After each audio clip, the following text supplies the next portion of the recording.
بسم الله الرحمن الرحيم. السلام عليكم ورحمة الله وبركاته. إن الحمد لله نحمده ونستعينه ونستغفره ونعوذ بالله من شرور أنفسنا ومن سيئات أعمالنا. من يهده الله فلا مضل له ومن يضلل فلا هادي له. وأشهد أن لا إله إلا الله وحده لا شريك له وأشهد أن محمدا عبده ورسوله. فإن أصدق الحديث كتاب الله وخير الهدي هدي محمد صلى الله عليه وسلم وشر الأمور محدثاتها وكل محدثة بدعة وكل بدعة ضلالة وكل ضلالة في النار وبعد.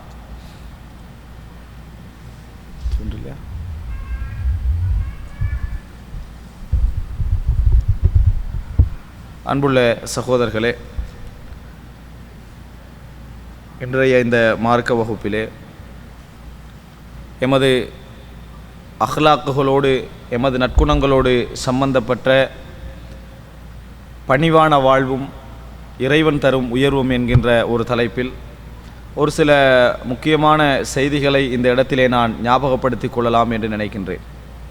அன்புள்ள சகோதரர்களே, அல்லாஹு ரப்புல் ஆலமீன் அல் குர்ஆனிலே சொல்லுகின்ற பொழுது, அஹும் யக்ஸிமூன ரஹ்மத ரப்பிக் நஹ்னு கஸம்னா பைனஹும் மஈஷத்தஹும் ஃபில் ஹயாத்தித் துன்யா வரஃபஅனா பஅதஹும் ஃபௌக பஅதின் தரஜாத் லியத்தகித பஅதுஹும் பஅதன் சுக்ரியா வரஹ்மத்து ரப்பிக கைரும் மிம்மா யஜ்மஊன். அப்படி என்று சொல்லி அல்லாஹு தாலா சூரா ஜுஹ்ருஃபிலே அல்லாஹு தாலா 32வது வசனத்திலே சொல்லி காட்டுகிறான், அஹும் யக்ஸிமூன ரஹ்மத ரப்பிக், இறைவனுடைய அருளை அவர்கள் பங்கிடுகிறார்களா, இறைவனுடைய அருளை அவர்கள் பங்கு வைக்கிறார்களா? நஹ்னு கஸம்னா பைனஹும் மஈஷத்தஹும், அவர்களுக்கு மத்தியில் வாழ்க்கையுடைய தரங்களை நாங்கள் தான் பிரித்து வைத்தோம். நாங்கள் அவர்களுக்கு மத்தியில் வாழ்க்கையின் தரங்களை நாமே தான் பிரித்தோம். ஃபில் ஹயாத்தித் துன்யா, இந்த உலகத்திலே அவர்களது வாழ்க்கையின் தரங்களை நாமே தான் இந்த உலகத்திலே பிரித்தோம். வரஃபஅனா பஅதஹும் ஃபௌக பஅதின் தரஜாத், ஒரு சிலரை விட ஒரு சிலரை நாம் அந்தஸ்திலே உயர்த்தினோம். ஒரு சிலரை விட நாங்கள் அந்தஸ்திலே உயர்த்தி வைத்தோம். லியத்தகித பஅதுஹும் பஅதன் சுக்ரியா, ஒரு சிலர் மூலம் வேலையை வாங்கிக் கொள்வதற்காக, இந்த உலகத்தில் ஒரு சிலரை பயன்படுத்தி ஒரு சிலர் வேலை வாங்கிக் கொள்ள வேண்டும், இந்த உலகம் இயங்க வேண்டும் என்பதற்காக நாம் தாம் அவர்களுக்கு மத்தியில் ஏற்றத்தாழ்வை அந்தஸ்திலே நாம் ஏற்றினோம். எனவே அவர்கள் எப்படி அல்லாஹு தாலா இவருக்கு இதை வழங்க வேண்டும், இவருக்கு இதை வழங்க வேண்டும் என்று அல்லாஹுடைய ரஹ்மத்தை அவர்கள் எப்படி தரம் பிரிப்பார்கள்? நாமே தான் பிரித்து வைத்தோம், அவர்கள் எப்படி தரம் பிரிப்பார்கள் என்று கேட்டுவிட்டு வரஹ்மத்து ரப்பிக கைரும் மிம்மா யஜ்மஊன், ஆனால் அவர்கள் சேர்க்கின்ற இந்த உலக ரீதியான அம்சங்களை விட இறைவனது அருள் மிகவும் சிறந்தது என்று சொல்லி அல்லாஹு தாலா சொல்லி காட்டுகிறான். அன்புள்ள சகோதரர்களே, இந்த உலகத்திலே ஏற்றத்தாழ்வு, உயர்வு தாழ்வு பொருளாதாரத்தில் இருக்கலாம், கல்வியில் இருக்கலாம், அதுபோன்று தொழிலே இருக்கலாம், சமூக அந்தஸ்திலே இருக்கலாம், பதவிகளில் இருக்கலாம், எதிலாக இருந்தாலும் சரி, இந்த ஏற்றத்தாழ்வை அமைத்தவன் ரப்புல் ஆலமீன். அதனால் இறைவன் ஒரு ரஹ்மத்தை புதிதாக வழங்குகிற நேரத்தில் அவரை விட இவர் தகுதியானவர், இவரை விட அவர் தகுதியானவர், அவருக்கு இறைவன் கொடுத்திருக்கலாமே இவருக்கு ஏன் கொடுத்தான் என்று பேசுவதற்கு யாருக்கும் அருகதை கிடையாதுன்னு அல்லாஹ் தஆலா ஆரம்பிக்கிறார். எப்படி அந்த வசனத்திலே சொல்கிறான் என்று சொன்னால், நஹ்னு கஸம்னா பைனஹும் மஈஷத்தஹும் ஃபில் ஹயாத்தித் துன்யா, இந்த உலகத்திலே வாழ்க்கை தரங்களை நான் தான் பிரித்தோம். ஒருவரை பணக்காரனாக்கினது நான், ஒருவரை ஏழையாக்கியது நான், ஒருவருக்கு அறிவு கொடுத்தது நான், ஒருவருக்கு அறியாமையை கொடுத்தது நான். அப்படி இருக்க அறிவாளிக்கு இதை கொடுத்திருக்கலாமே என்று சொல்லி அல்லாஹ் புதிதாக வழங்கக்கூடிய ரஹ்மத்தை பேசுவதற்கு இவர்கள் யாருன்னு அல்லாஹ் தஆலா கேட்கிறான். புதிதாக அல்லாஹ் தஆலா ரஹ்மத்தை வழங்க போகிறான், ஒரு அந்தஸ்தை வழங்க போகிறான். உதாரணமாக நபித்துவத்திற்கு தான் அல்லாஹு தாலா இதை சொல்லுகிறான். நபி என்ற அந்தஸ்தை அல்லாஹு தாலா முஹம்மது ஸல்லல்லாஹு அலைஹி வஸல்லம் அவர்களுக்கு வழங்குகிறான். அப்பொழுது இந்த நபிமார்களுக்கு நபி என்ற அந்தஸ்தை அல்லாஹு தாலா வழங்குகிற நேரத்திலெல்லாம் மக்கள் கேட்ட ஒரு கேள்வி என்றால், பணக்காரருக்கு கொடுத்திருக்கலாமே, இதை ஊரில் உள்ள அந்தஸ்திலே உள்ளவருக்கு கொடுத்திருக்கலாமே, ஊரில் உள்ள கல்விமானன் அறியப்பட்டவருக்கு கொடுத்திருக்கலாமே, கோத்திர தலைவர்களுக்கு கொடுத்திருக்கலாமே அப்படின்னு சொன்னார்கள். அப்போ அல்லாஹு தாலா ஒரு விஷயத்தை அவர்களுக்கு உணர்த்தினான். நஹ்னு கஸம்னா பைனஹும் மஈஷத்தஹும் ஃபில் ஹயாத்தித் துன்யா, இந்த உலக வாழ்க்கையிலே வாழ்க்கை முறைகளை பிரித்தது நாம், அவர்களை பணக்காரனாக்கியது நாம், அவர்களை ஏழையாக்கியது நாம். ஒரு சிலரை அறிவாளியாக்கியது நாம், ஒரு சிலரை தலைவர்களாக்கியது நாம். இப்படி இருக்கிற நேரத்தில் இவர்கள் எப்படி சொல்லலாம், பணக்காரருக்கு இதை கொடுத்திருக்கலாமே, அல்லது அறிவாளிக்கு இதை கொடுத்திருக்கலாமே, சமுதாயத்துடைய தலைவருக்கு இதை கொடுத்திருக்கலாமே என்று இவர்கள் எப்படி சொல்லலாம்? அவர்களை அப்படி ஆக்கியதே நாம் தானே என்று சொல்லி அல்லாஹு தாலா என்ன செய்கிறான், ஆரம்பிக்கிறான். அதாவது உலகத்திலே ஒரு விஷயத்தை வைத்து பெருமைப்படக்கூடிய உணர்வு வரக்கூடிய ஒவ்வொருவரும் யோசிக்க வேண்டிய மிக முக்கியமான ஒரு இடம், அல்லாஹு ரப்புல் ஆலமீன் தான் இந்த வாழ்க்கையுடைய விதியை இப்படி என்ன செய்திருக்கிறான், அமைத்திருக்கிறான். எனவே புதிதாக அல்லாஹு தாலா ஒரு ஊருக்கோ ஒருவருக்கோ ஒரு சிலருக்கோ ரஹ்மத்தை வழங்குகிற நேரத்தில் இவரை விட அவர் தகுதியானவர் என்று நாம் தீர்மானிக்க முடியாது. ஏற்கனவே இந்த தரத்தை தந்தவன் யாரு? அல்லாஹு ரப்புல் ஆலமீன் என்று சொல்லி காட்டுகிறான். எனவே அன்புள்ள சகோதரர்களே, விதி அதாவது பணிவு என்கின்ற அம்சம், ஏற்றத்தாழ்வை வைத்துத்தான் மனிதர்கள் இந்த பணிவு என்கின்ற குணத்தை என்ன செய்கிறார்கள், எடுக்காமல் வாழ்ந்து கொண்டிருக்கிறார்கள். எனவே நாங்கள் அடிப்படையிலே புரிந்து கொள்ள வேண்டும், இந்த உலகத்திலே ஏற்றத்தாழ்வு எந்த அடிப்படையில் நிகழ்ந்தாலும் சரி, பணத்தால், தொழிலால், அந்தஸ்தால், அறிவால், அதே போன்று பதவிகளால், எப்படி எந்த விஷயத்திலே நடந்தாலும் சரி, அல்லாஹு ரப்புல் ஆலமீன் தான் இந்த எல்லா வித்தியாசங்களையும் இந்த உலகத்துடைய வாழ்க்கை முறை போவதற்காக ஏற்படுத்தி இருக்கிறான் என்று நாங்கள் நம்ப வேண்டும். அல்லாஹு தஆலா குர்ஆனிலே சொல்கிறான், லியத்தஹித பஅதுஹும் பஅதன் சுஹ்ரியன். ஒரு சிலர் ஒரு சிலரை வேலைக்கு பயன்படுத்திக் கொள்வதற்காக, வசப்படுத்திக் கொள்வதற்காக, இயக்கிக் கொள்வதற்காக. ஏழையாக இருக்கிற நேரத்தில் தான் அவன் என்ன செய்வான், ஒரு பறக்கானத்திலே தொழில் தேடி செல்வான். தொழிலிடத்தில் என்ன செய்வான், ஒரு தொழிலை ஒருத்தனுக்கு பெரிய ஒரு தொழிலை கொடுத்துருப்பான், அவனுக்கு 400 தொழிலாளிகள் தேவை. எனவே ஒரு சிலருக்கு தொழிலை அல்லாஹ் தஆலா இல்லாமலாக்கி இருப்பான். அதனால் அந்த 400 பேர் அங்கே வேலை செய்யக்கூடிய வாய்ப்பு என்ன செய்திருக்கும், ஏற்படுகிறது. அல்லாஹ் தஆலா ஒரு சிலரை அறியாமலாக்கி இருக்கிறான், ஒரு சிலருக்கு இயற்கையிலே நிறைய அறிவை கொடுத்திருக்கிறான். அப்பொழுது அந்த அறிவாளிக்கு பயம் படுத்து கொடுக்க வேண்டும் என்கின்ற தேவை என்ன செய்கிறது, ஏற்படுகிறது. ஏழை என்கின்ற ஒரு பகுதியை அல்லாஹ் தஆலா உருவாக்கி இருக்கிறான். அதனால் தான் பணத்தால் சந்தோஷப்பட முடிகிறது. எல்லோரையும் பணக்காரனாக்கினா பணத்துக்கு ஒரு சந்தோஷம் என்ன செய்யாது, இருக்காது. உலகத்தில் எல்லோரிடத்திலும் இருப்பதை வைத்து சந்தோஷப்படுறது குறைவு. ஒரு சில இடத்துல இல்லை, ஒரு சில இடத்துல இருக்கிறது என்பதை வைத்து தான் சந்தோஷமே என்ன செய்கிறது, இந்த உலகத்தில் ஏற்படுத்தப்பட்டிருக்கிறது என்ற விதியை அல்லாஹ் தஆலா என்ன செய்கிறான், சொல்லி காட்டுகிறான். அன்புள்ள சகோதரர்களே, இதில் அல்லாஹ் தஆலா எந்த இடத்துல இந்த வசனத்தை சொல்கிறான், ஒரு புதிய அருளை அல்லாஹ் தஆலா 40 வருடமாக அவர்களுக்கு மத்தியிலே வாழ்ந்த எழுத படிக்க தெரியாத ஒரு மனிதருக்கு அல்லாஹ் தஆலா ஒரு புதிய அருளை செய்ய போகிறான், அவரை நபியாக்குகிறான். அப்போ அந்த மக்கள் பேசுகிறார்கள், இங்கே உள்ள சமூக அந்தஸ்திலே உள்ளவர்களுக்கு இந்த பதவியை கொடுத்திருக்கலாமே, ஒரு ஏழைக்கு போய் அல்லாஹு தஆலா ஏன் கொடுத்தான், எழுத தெரியாதவர்களுக்கு ஏன் கொடுத்தான் என்பதற்கு பதிலாகத்தான் அல்லாஹு தஆலா சொல்லுகிறான், எழுத தெரியாமல் அவரை ஆக்கியதும், எழுத தெரிந்தவர்களாக உங்களை ஆக்கியதும், சமூக தலைவர்களாக உங்களை ஆக்கியதும், அவரை என சமூக தலைவரின் அந்தஸ்தில் இல்லாமல் ஆக்கியதும் நான். அப்படி இருக்க இவருக்கு இது தகுதி, இவருக்கு இது தகுதி இல்லை, நீங்கள் எப்படி முடிவெடுக்கலாம்? அடிப்படையில் ஆக்கியவனே நான் தானே என்று சொல்லி அல்லாஹு தஆலா என்ன செய்கிறான், சொல்லுகிறான். அதே நேரத்தில் ஏன் ஆக்கினேன்னு சொல்லுகிறான், லியத்தஹித பஅதுஹும் பஅதன் சுஹ்ரியன். ஒரு சிலர் ஒரு சிலரை வைத்து இந்த உலகத்தை பயன்படுத்திக் கொள்வதற்காக என்று சொல்லி அல்லாஹு தஆலா காரணத்தையும் என்ன செய்கிறான், சொல்லுகிறான். சொல்லிவிட்டு அதே நேரத்தில் அல்லாஹு தஆலா ஒரு அந்தஸ்தை ஒருவருக்கு வழங்கி இருந்தால் அந்த உலக ரீதியான விஷயத்தில் அவர் புகழ்ந்து நன்றி செலுத்துவது ஒரு புறம், ஆனால் அதைவிட அவர்கள் சந்தோஷப்பட வேண்டிய எது தெரியுமா, வரஹ்மத்து ரப்பிக ஹைரும் மிம்மா யஜ்மஊன். அவர்கள் சேமிக்கின்ற அந்த பொருளாதாரத்தையும் இந்த உலக லாபங்களையும் விட இறைவனது ரஹ்மத் மிகவும் சிறந்தது என்று சொல்லுங்கள் என்று அல்லாஹு தஆலா சூரா ஜுஹ்ருஃபிலே 32வது வசனத்திலே அல்லாஹு தஆலா சொல்லி காட்டுகிறான். அன்புள்ள சகோதரர்களே, அந்த வசனத்திலே தொடர்ச்சியில் அல்லாஹ் இன்னொரு செய்தியையும் சொல்லுகிறான், அதையும் சொல்லிக் கொள்கிறேன். என்ன சொல்கிறான் என்று சொன்னால், வலவுலா யகூன நாசு உம்மத்தன் வாஹிதத்தன் லஜஅல்னா லிமை யக்ஃபுரு பிர்ரஹ்மானி லிபுயூதிஹிம் சுகுஃபம் மின் ஃபில்லத்தின். அல்லாஹு தஆலா சொல்லுகிறான், முழு சமுதாயம் ஒரே சமுதாயமாக ஆகிவிடும் என்று மட்டும் இல்லை என்றால் இறைவனை நிராகரிக்க கூடியவர்களுக்கு நான் இன்னும் அந்தஸ்தை கொடுத்திருப்பேன்றான். இப்போ அந்தஸ்து வித்தியாசத்தை அல்லாஹு தஆலா சொல்லி, இந்த அந்தஸ்து வித்தியாசத்தால் தானே நீங்கள் இந்த ரஹ்மத் இவருக்கு போகணும் இவருக்கு போகக்கூடாதுன்றீங்க. நான் எப்படி அந்தஸ்தை காபிர்களுக்கு இந்த உலகத்திலே கொடுத்திருக்க வேண்டும் தெரியுமா? வெள்ளியிலான வீடுகள், தங்கத்தாலான மாளிகைகள், கதவுகள், மஆரிஜ அலைஹா யல்ஹரூன், பெரும் பெரும் அதாவது போய் மேலே நின்று பார்க்கக்கூடிய அமைப்பிலே தங்கத்தாலான வசதியான வாய்ப்புகளை எல்லாம் அவர்களுக்கு நான் என்ன செய்திருக்க வேண்டும், கொடுத்திருக்க வேண்டும். ஆனால் அப்படி கொடுத்தால் எல்லா சமுதாயமும் ஒரே சமுதாயமாக ஆகிவிடுவார்கள் என்பதனால் நான் கொடுக்கவில்லை என்றான். அதாவது முஸ்லீம் காபிர் என்று 2 சமுதாயம் இந்த உலகத்தில் என்ன செய்யாது, இருக்காது. ஒரே சமுதாயம் தான் இருக்கும், காபிர் சமுதாயம் மட்டும்தான். ஏன் இருக்கும்? அவர்களெல்லாம் தங்கத்தால் வீடு கட்டி காவிர்களுக்கு அது கிடச்சிதுன்னா முஸ்லீம்களை என்ன யோசிப்பாங்க பார்த்தீங்களா? எல்லாருமே அவன் தங்கத்தால் வீடு கட்டிருக்கிறான்னு சொன்னால் நிச்சயமாக அதுதான் என்ன செய்யும், உண்மையாக இருக்கும், அதுதான் ஹக்காக இருக்கும். எல்லாரும் போய் எங்கே செஞ்சுருவாங்க, தங்கத்துக்காக வேண்டி ஹக்கை அங்கே என்ன செஞ்சுருவாங்க, வைத்து விடுவார்கள் என்று அல்லாஹ் தஆலா சொல்கிறார். டோட்டல் சமுதாயம் ஒரே சமுதாயமாக மாறிவிடும் என்று இல்லை என்றால் காவிர்களுக்கு தங்கத்தாலான வீடுகள் இந்த உலகத்திலே கொடுத்திருக்க வேண்டும்.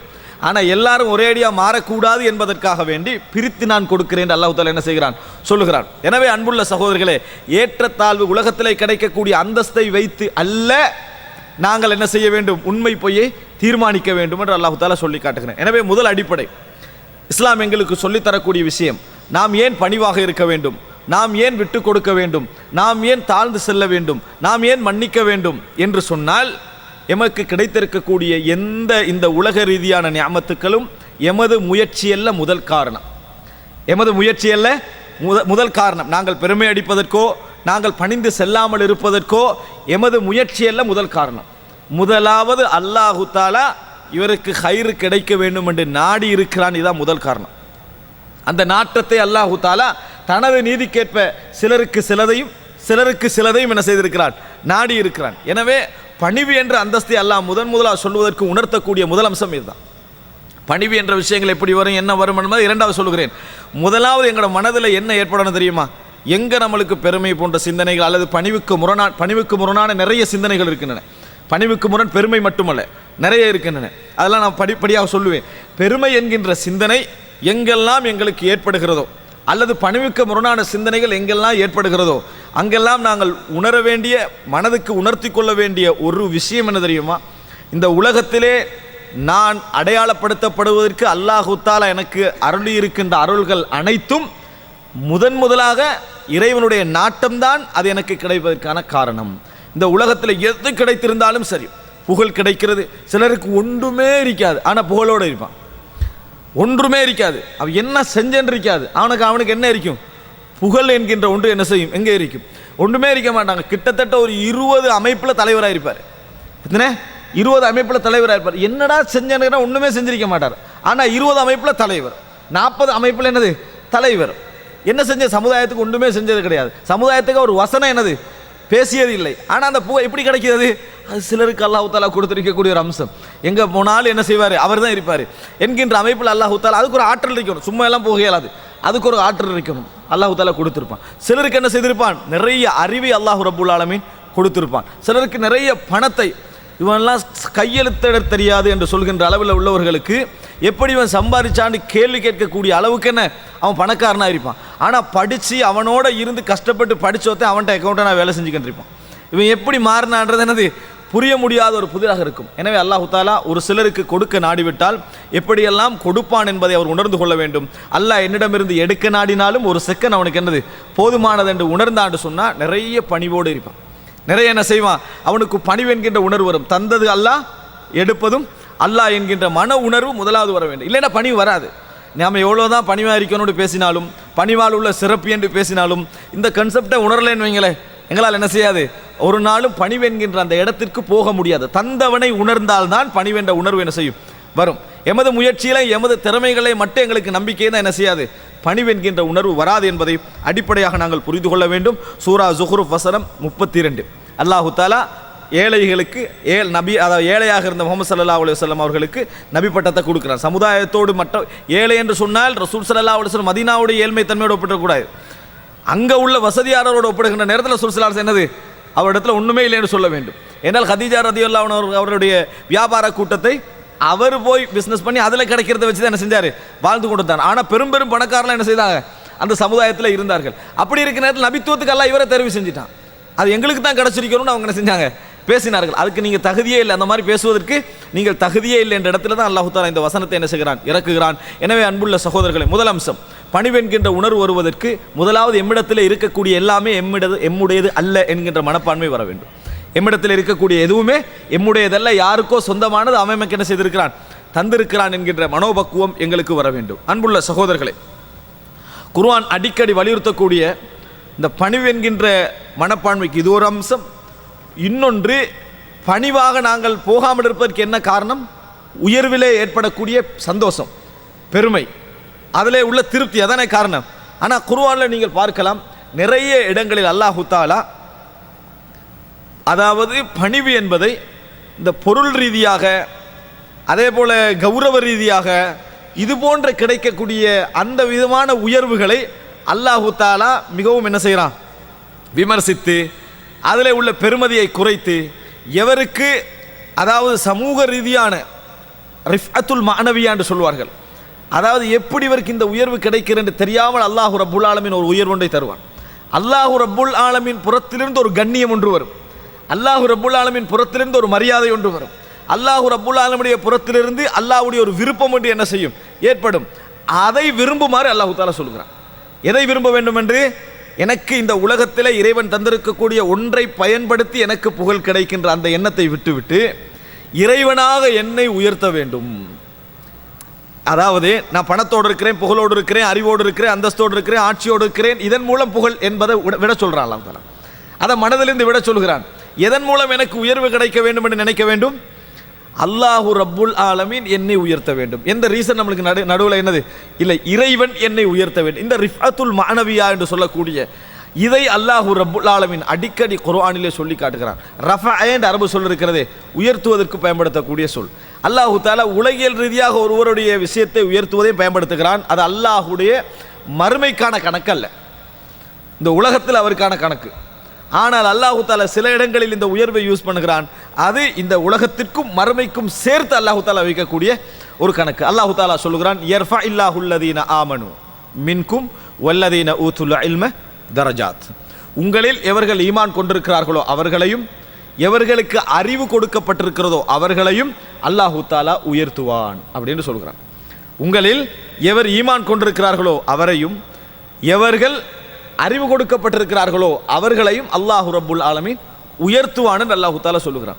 இந்த உயர்வு இருக்கிறதே, இது அல்லாஹு ரப்புல் ஆலமீனுக்கு சார்ந்து இந்த அறிவையும் அதே நேரத்தில் ஈமான் உள்ளவர்களாகவும் நாங்கள் வாழுகிற நேரத்தில் இறைவன் தரக்கூடிய உயர்வு.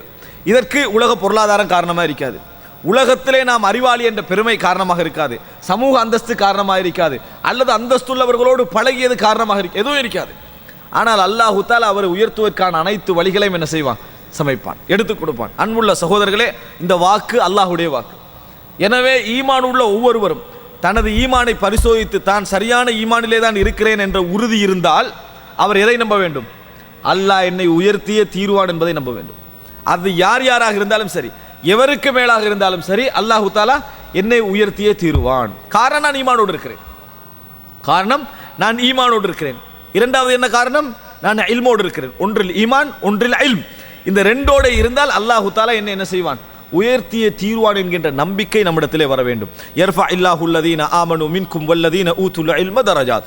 உங்களில் ஈமான் கொண்டவர்களையும் அறிவுடையவர்களையும். இன்றைக்கு முஸ்லிம்களுடைய இந்த பிரச்சனைகள் எல்லாம், முஸ்லிம்கள் இழக்கக்கூடிய முதல் விஷயம் என்ன தெரியுமா, தனது ஈமானிய நம்பிக்கையை முதலாக இழந்துடுறாங்க. அல்லாஹு தஆலா எனக்கு உதவுவானா, இந்த என்னதான் அல்லாஹ்வுடைய உதவி வரும் என்று சொல்லிட்டாலும் தனியாக இருந்தால் என்ன யோசனை தெரியுமா, எப்படி உதவி வரும், எந்த வகையில் உதவி வரலாம் அப்படி என்கின்ற லெவலுக்கு என்ன செய்து மாறி இப்போ எப்படி ஆகுது தெரியுமா, ஏன் உதவி வரவில்லை, விளங்கிட்டா, ஏன் உதவி வராது என்பதற்கு சார்பான விஷயங்கள் என்ன செய்கிறார்கள் சொல்லிக் கொண்டிருக்காங்க. அந்த கேபிளை கொஞ்சம், உதவி வராது என்பதற்கு சார்பான விஷயங்கள் என்ன செய்திருக்கிறார்கள், அதாவது உதவி வராது என்பதற்கு சார்பாக என்ன செய்கிறார்கள், சிந்தித்துக் கொண்டிருக்கிறார்கள். இந்த சிந்தனை இருக்கிறதே எந்த அளவுக்கு ஆகிறது என்று சொன்னால், முஸ்லிம்கள் என்ன துவா கேட்டாலும் கபூலாகாது. ஈமானிய அந்த அவநம்பிக்கை எங்கே போயிட்டு சொன்னால், முஸ்லிம்கள் எந்த துவா கேட்டாலும் கபூலாகாது. காரணம் என்ன, எல்லாரும் பாவிகள், எல்லோரும் பாவம் செய்து கொண்டு எப்படி அல்லாஹு தஆலா துவாவை கபூல் செய்வான். நான் கேட்கிறேன், அநியாயம் இழைக்கப்பட்ட துவா காபிராக இருந்தால் அங்கீகரிக்கப்படும் என்பது ஹதீஸ். முஸ்லிம்ட துவா அநியாயம் இழைக்கப்பட்ட கபூலாகாது. அப்ப அப்படியா, அநியாயம் இழைக்கப்பட்டவனுடைய துவா அங்கீகரிக்கப்படும் என்பது என்ன ஹதீஸ். யாராக இருந்தாலும், வலவுக்கான காஃபிரன், அவர் காஃபிராக இருந்தாலும். அப்போ அநியாயம் இழைக்கப்பட்டவனுடைய பிரார்த்தனை அங்கீகரிப்பதற்கு இறைவனுடைய விதி வேறு. ஒருவர் சாதாரணமாக கேட்கக்கூடிய துவாவை அங்கீகரிப்பதற்கு இறைவனுடைய விதி வேறு. அதை புரிந்து கொள்ளணும். ஒருவர் அநியாயம் இழைக்கப்பட்டான்னு சொன்னால் அது இறைவனுடைய கடமையாக மாறுகிறது. என்றது அவனுடைய பூமி, அவனுடைய உரிமைக்குள்ள ஒரு பகுதி. அப்படி இருக்கிற நேரத்தில் அநியாயம் இழைக்கப்படுகிறவன் யார்கிட்ட முறைப்படணும், இவன் சொந்தக்காரனும் அவன்கிட்ட முறைப்படணும். அவனுடைய நிலைமையை பார்த்து அவனுக்கு உதவுவதும், அவனுடைய நிலைமை பார்த்து அவனுக்கு உதவாமல் இருப்பதும் பலகீனர்களுடைய செயல். இறைவன் என்ன செய்ய மாட்டான், அப்படி இல்லை. அநியாயம் இழைக்கப்பட்டால் யாருக்கு உதவுவான். அப்போ எந்த லெவலுக்கு போயிட்டு ஈமான் உள்ளவர்களை இறைவன் உயர்த்துவான் என்கின்ற அந்த நம்பிக்கையிலிருந்து முஸ்லீம் சமுதாயம் இன்றைக்கு கொஞ்சமாக என்னது நம்பிக்கை இழந்து போகக்கூடிய அந்த நிலைமைக்கு நான் பார்க்குறோம். ஆனால் அல்லாஹு தஆலா என்ன சொல்றான், லா தக்னது மிர் ரஹ்மத்தில்லா, நீங்கள் அல்லாஹ்வுடைய ரஹ்மத்தில் நம்பிக்கையை இழக்க வேண்டாம். அல்லாஹ்வுடைய ரஹ்மத்தில் நம்பிக்கை இழக்கின்றவர்கள் யார்? காவிர்கள் என்று அல்லாஹ் தஆலா சொல்லுகிறான். அப்படி நம்பிக்கை இழக்கின்றவர்கள் காவிர்கள் என்று அல்லாஹ் தஆலா சொல்லுகிறான். எனவே அன்புள்ள சகோதரர்களே, நாங்கள் புரிந்து கொள்ள வேண்டிய இரண்டாவது அம்சம், விரும்ப வேண்டிய இரண்டாவது அம்சம், இந்த உலகத்திலே எமக்கு அல்லாஹ் தஆலா வழங்கி இருக்கக்கூடிய அருளின் ஊடாக உயர்வை தேடக்கூடிய மனப்பான்மை நம்மகிட்ட வரக்கூடாது. அது என்ன அருளாக இருந்தாலும் சரி, மார்க்க ரீதியான உலக ரீதியான எந்த அருளாக இருந்தாலும் அதன் மூலம் உயர்வை சம்பாதிக்கக்கூடிய, புகழை சம்பாதிக்கக்கூடிய சிந்தனை எங்களுக்கு வரக்கூடாது. ஆனால் இரண்டு விஷயங்களை அல்லாஹ் தஆலா சொல்லுகிறான். ஈமான், மார்க்க அறிவு, நம்ம மார்க்கத்தோடு எந்த அளவுக்கு தொடர்பு இருக்கிறோம் அந்த அறிவை சொல்கிறானே, இதன் மூலம் அல்லாஹ் ரப்புல் ஆலமீன் உயர்த்துவான்னு சொல்றானே, அந்த உயர்வை அல்லாஹ் ரப்புல் ஆலமீனிடத்தில் கேட்க வேண்டும். அந்த உயர்வை அல்லாஹ் ரப்புல் ஆலமீன் இடத்தில், யா அல்லாஹ் என்னை உயர்த்து, என்னை உயர்ந்தவனாக ஆக்கு, என்னை கண்ணியமானவனாக ஆக்கு, சமுதாயத்தில் இருக்கிற அந்தஸ்தை தா. ஆனால் இந்த உலகத்திலே உள்ள எனக்கு வழங்கிய அருள்களை கொண்டு அதை நம்ம என்ன செய்யக்கூடாது? அற்பமாக தேடக்கூடாது. ஆனால் இன்றைக்குள்ள பிரச்சனை அதுதான். இன்றைக்குள்ள பிரச்சனை என்னென்னா, எதற்காக ஒரு அருள் வழங்கப்பட்டிருக்கிறதோ அதால் அந்த அருளுடைய விஷயத்தை மட்டும் முடிச்சுக்கணும். ஆனால் அதால் என்ன தேட பார்க்குறாங்க? என்ன தேடுறது? புகழ் தேட பார்க்குறாங்க. எதாக இருந்தாலும், உதாரணமாக அல்லாஹ் தஆலா நிறைய ஒருவருக்கு பொருளாதாரத்தை கொடுத்திருக்கிறான், நிறைய பணங்களை கொடுத்திருக்கிறான் என்றால் அவர் 2-3 விஷயங்கள் செய்யணும். தன்னை வாழ்க்கைக்கு பயன்படுத்திக் கொள்ளணும், மற்றவர்களுக்கு தர்மம் செய்ய வேண்டும், கடமையான ஜக்காத்தை செய்ய வேண்டும். இது ஓகே. ஆனால் என்ன செய்கிறாங்க? ஒரு ஏழை என்ன செய்கிறாரு? எனக்கு ஒரு ஓலை வீட்டில் இருக்கிறேன், நான் ஒரு கூரை போட்டுக்கொள்ளணும்னு சொன்னால் அவனுக்கு எந்த பதிலும் இல்லை. பள்ளி நிர்வாகத்தால் 25 லட்சத்துக்கு ஒரு டோம் அடிக்கணும்னு சொன்னால் உடனே பாஸ். ஏன் ஓலை வீட்டுக்கு கொஞ்சம் தானே போகுது, ஒரு 10,000 15,000 போகுதுன்னு வைங்க. டோம் அடிக்கிறதுக்கு எவ்வளவு? 20-25 லட்சம் போகுது. என்ன அடிப்படையில் கொடுக்குறான்னு இருக்கீங்க பாருங்க. இவ்வளோ பெரிய தியாகி அல்லாஹ்வுடைய பள்ளிக்காவின் என்ன செய்கிறாரு? எடுத்து கொடுக்குறாரு. 25 லட்சம். 10,000 அவருக்கு தர்மம் செய்ய விருப்பமே இல்லை. அவர் கொடுத்தா எவ்வளோ கொடுப்பாரு? 25 லட்சம் தான் கொடுப்பாருன்னு நினைக்கக்கூடியவங்க நினைக்கிறாங்க. அதல்ல, டோம் போட்டால் எல்லாருக்கும் யார் அடிச்ச டோம் பேர் என்ன செய்யும்? டைரக்ட்லி அவருக்கு வந்துடும். ஊடு இருக்குது, இந்த ஓலை வீட்டுக்கு கூரை போட்டா அது அவனா சொன்னாதான், அது கேட்க போகிறது இல்லை யாரும். விளங்கிட்டா? எதுக்கு தனது லேபல் வருமோ விளங்கிட்டா அதற்கெல்லாம் என்ன செய்கிறார்கள்? எதாவது சொல்லுவார்களே, 1000 ரூபா கொடுத்து விட்டு 1 லட்சத்துக்கு இந்த மேடை அமைச்சு 1000 ரூபா கொடுத்ததை சொல்கிறேன். இந்த லெவலில் தான் என்ன செய்வார்கள்? நடந்து கொள்வார்கள். அன்புள்ள சகோதரர்களே, இது இன்றைக்கு நிறைய பேருடைய ஒரு நோயாக. மிம்பர், பள்ளியுடைய மிம்பர் கட்டுறேன்னு சொன்னால் உடனே என்ன செய்வார்கள்? 5 செலவழிக்கிறாங்க. ஏன் அதெல்லாம் கேட்பாங்க. மிம்பர் புதுசாக மாற்றிட்டாங்க, யார்? அவர் தான் அப்படின்னு அவரோட பேரண்ட் செஞ்சுட்டு கூத்திரும். இது ஸ்கூலுக்கு ஒரு கேட் அடிக்கிறதா உடனே வந்துடும். டோம் 25 லட்சம் செலவழிச்சு உனக்கு மரமேல நன்மையை யாராவது சொன்னாங்களா? ஒன்றுமே இல்லை. அப்படி செலவழிக்கிறலாம் பச்சை வீண் விரயம் என்பதில் சந்தேகமே கிடையாது. அதுக்கு ஒரு லைப்ரரி கட்டி போடுங்க, வாசிக சாலை கட்டி போடுங்க, அல்லது பள்ளியில்லா இடத்துல இன்னொரு பள்ளியை கட்டி போடுங்க. படிக்கிறவர்களுக்கு உதவி செய்யுங்கள், அனாதைகளுக்கு உதவி செய்யுங்கள், ஏழைகளுக்கு உதவி செய்யுங்கள். அதை விட்டு 25 லட்சத்துக்கு என்ன செய்கிறாங்க? டோம் அமைக்கிறார்கள், பெருமையாக பேசிக்கொள்கிறார்கள். அன்புள்ள சகோதரிகளே, எனவே புரிந்து கொள்ளுங்கள், தான் அல்லாஹ் தஆலா எனக்கு தந்த அருளை கொண்டு புகழ் தேடக்கூடாது. அந்த அருளை பயன்படுத்தி மறுமையுடைய கூலியை தேட வேண்டும். உயர்வை அல்லாஹ்விடத்தில் கேட்க வேண்டும். யா அல்லாஹ் எனக்கு ஒரு உயர்வு தான், எனக்கு கண்ணியத்தை. அல்லாஹ்விடத்தில் எதையும் கேட்கலாம். உயர்வை கேட்டால் அல்லாஹ் என்ன நினைப்பான்னு மனிதர்கள்ட்ட நினைக்கிற மாதிரி நினச்சிடக்கூடாது. என்ன கேட்டால் என்ன நினைப்பான்னு யார்கிட்ட நினைக்கணும்? மனிதர்கள்ட்ட மட்டும்தான். இறைவன்கிட்ட கேட்குற நேரத்தில் அல்லாஹ்வுக்கு தெரியும். நம்ம என்ன நினைப்பான்னு சொல்ல வேண்டிய அவசியம் இல்லை. இறைவனிடத்தில் மனம் திறந்து என்ன செய்ய வேண்டும்? ஆசையோடு கேட்க வேண்டும். அன்புள்ள சகோதரர்களே, எனவே இதை நம்ம புரிந்து கொள்ளணும். அல்லாஹ் தஆலா எனக்கு தந்திருக்கக்கூடிய அருளை கொண்டு இந்த சமுதாயத்துக்கு செலவழித்து இந்த சமுதாயத்தை பயன்படுத்த வைக்க வேண்டும். இது ஒன்று. ஆனால் உயர்வையும் அந்தஸ்தையும் யாரிடத்தில் தேட வேண்டும்? அல்லாஹ் ரப்புல் ஆலமீனிடத்தில் தேட வேண்டும். அப்படி இருந்தால் மட்டும்தான் அல்லாஹ் உண்மையான உயர்வை கொடுப்பான். மற்றபடி கிடைக்கக்கூடிய எல்லா உயர்வுகளும் போலி உயர்வுகள். எங்கே காணாமல் போகும் என்னது இல்லை என்பதை புரிந்து கொள்ள வேண்டும். எங்கே காணாமல் போகும் என்பது தெரியாது என்பதை நாங்கள் புரிந்து கொள்ள வேண்டும். அன்புள்ள சகோதரர்களே, இதனால தான் அல்லாஹு தஆலா இந்த உயர்வை குர்ஆனிலே அடிக்கடி நிறைய வலியுறுத்தி சொல்கிறார். ரசூலுல்லாஹி ஸல்லல்லாஹு அலைஹி வஸல்லம் சொன்னார்கள், முஸ்லிமிலே வரக்கூடிய செய்தி, ஒரு மனிதர் வந்து கேட்கிறார், அல்லாஹ்வின் தூதரே, ஒரு மனிதர் ஒரு வேலையை செய்கிறார், அதற்காக வேண்டி மனிதர்கள் என்ன செய்கிறார்கள்? இந்த ஒரு நல்ல வேலையை செய்து விட்டாரே என்று மனிதர்கள் புகழ்கிறார்கள். அவர் எதிர்பார்க்கல, அவர் செலவழிக்கிறார். அவர்கிட்ட அந்த உயர்வை அடைகிற அந்த நோக்கமும் இல்லை. அவர் அந்த நலவை செய்கிறார். ஆனால் செய்ததனால ஒரு புகழ் என்ன செய்கிறது? அவருக்கு சேருகிறது. இது குற்றமா அப்படின்னு ரசூல் ஸல்லல்லாஹு அலைஹி வஸல்லம் இடத்தில் கேட்கிறார்கள். ரசூல் ஸல்லல்லாஹு அலைஹி வஸல்லம் சொன்னார்கள், தில்க ஆஜிலு புஷ்ரல் முஃமின், இது இறைவன் இந்த உலகத்திலே அவனுக்கு அவசரப்படுத்துகிற ஒரு நன்மாராயம் என்று சொன்னார்கள். இந்த உலகத்திலே இறைவன் அவருக்கு அவசரப்படுத்தி கொடுக்கின்ற ஒரு நன்மாராயம். அப்படின்னா என்ன? அவர் நல்ல மனிதர், அவர் சொர்க்கத்துக்கான மனிதர், அவர் ஒரு சிறந்த மனிதர் என்பதற்கு இறைவன் கொடுக்கிற ஒரு நன்மாராயம் என ரசூலுல்லாஹி ஸல்லல்லாஹு அலைஹி வஸல்லம் அவர்கள் சொன்னார்கள். யாருக்கு இது? இதை விரும்பாமல், இதை எதிர்பார்க்காமல், இதை நோக்கமாக கொள்ளாமல் செய்த மனிதருக்கு. அப்போ அன்புள்ள சகோதரர்களே, இந்த இடத்தை நாங்கள் என்ன செய்ய வேண்டும்? மிகவும் அழுத்தமாக வலுவாக நாங்கள் புரிந்து கொள்ள வேண்டிய ஒரு அடிப்படையான விஷயம். அன்புள்ள இந்த இது இரண்டாவது விஷயம். நமது கிடைத்த அருள்களை கொண்டு நாங்கள் செலவழிக்க வேண்டும், உயர்வையும் புகழையும் இறைவனிடத்திலே நாங்கள் தேட வேண்டும்.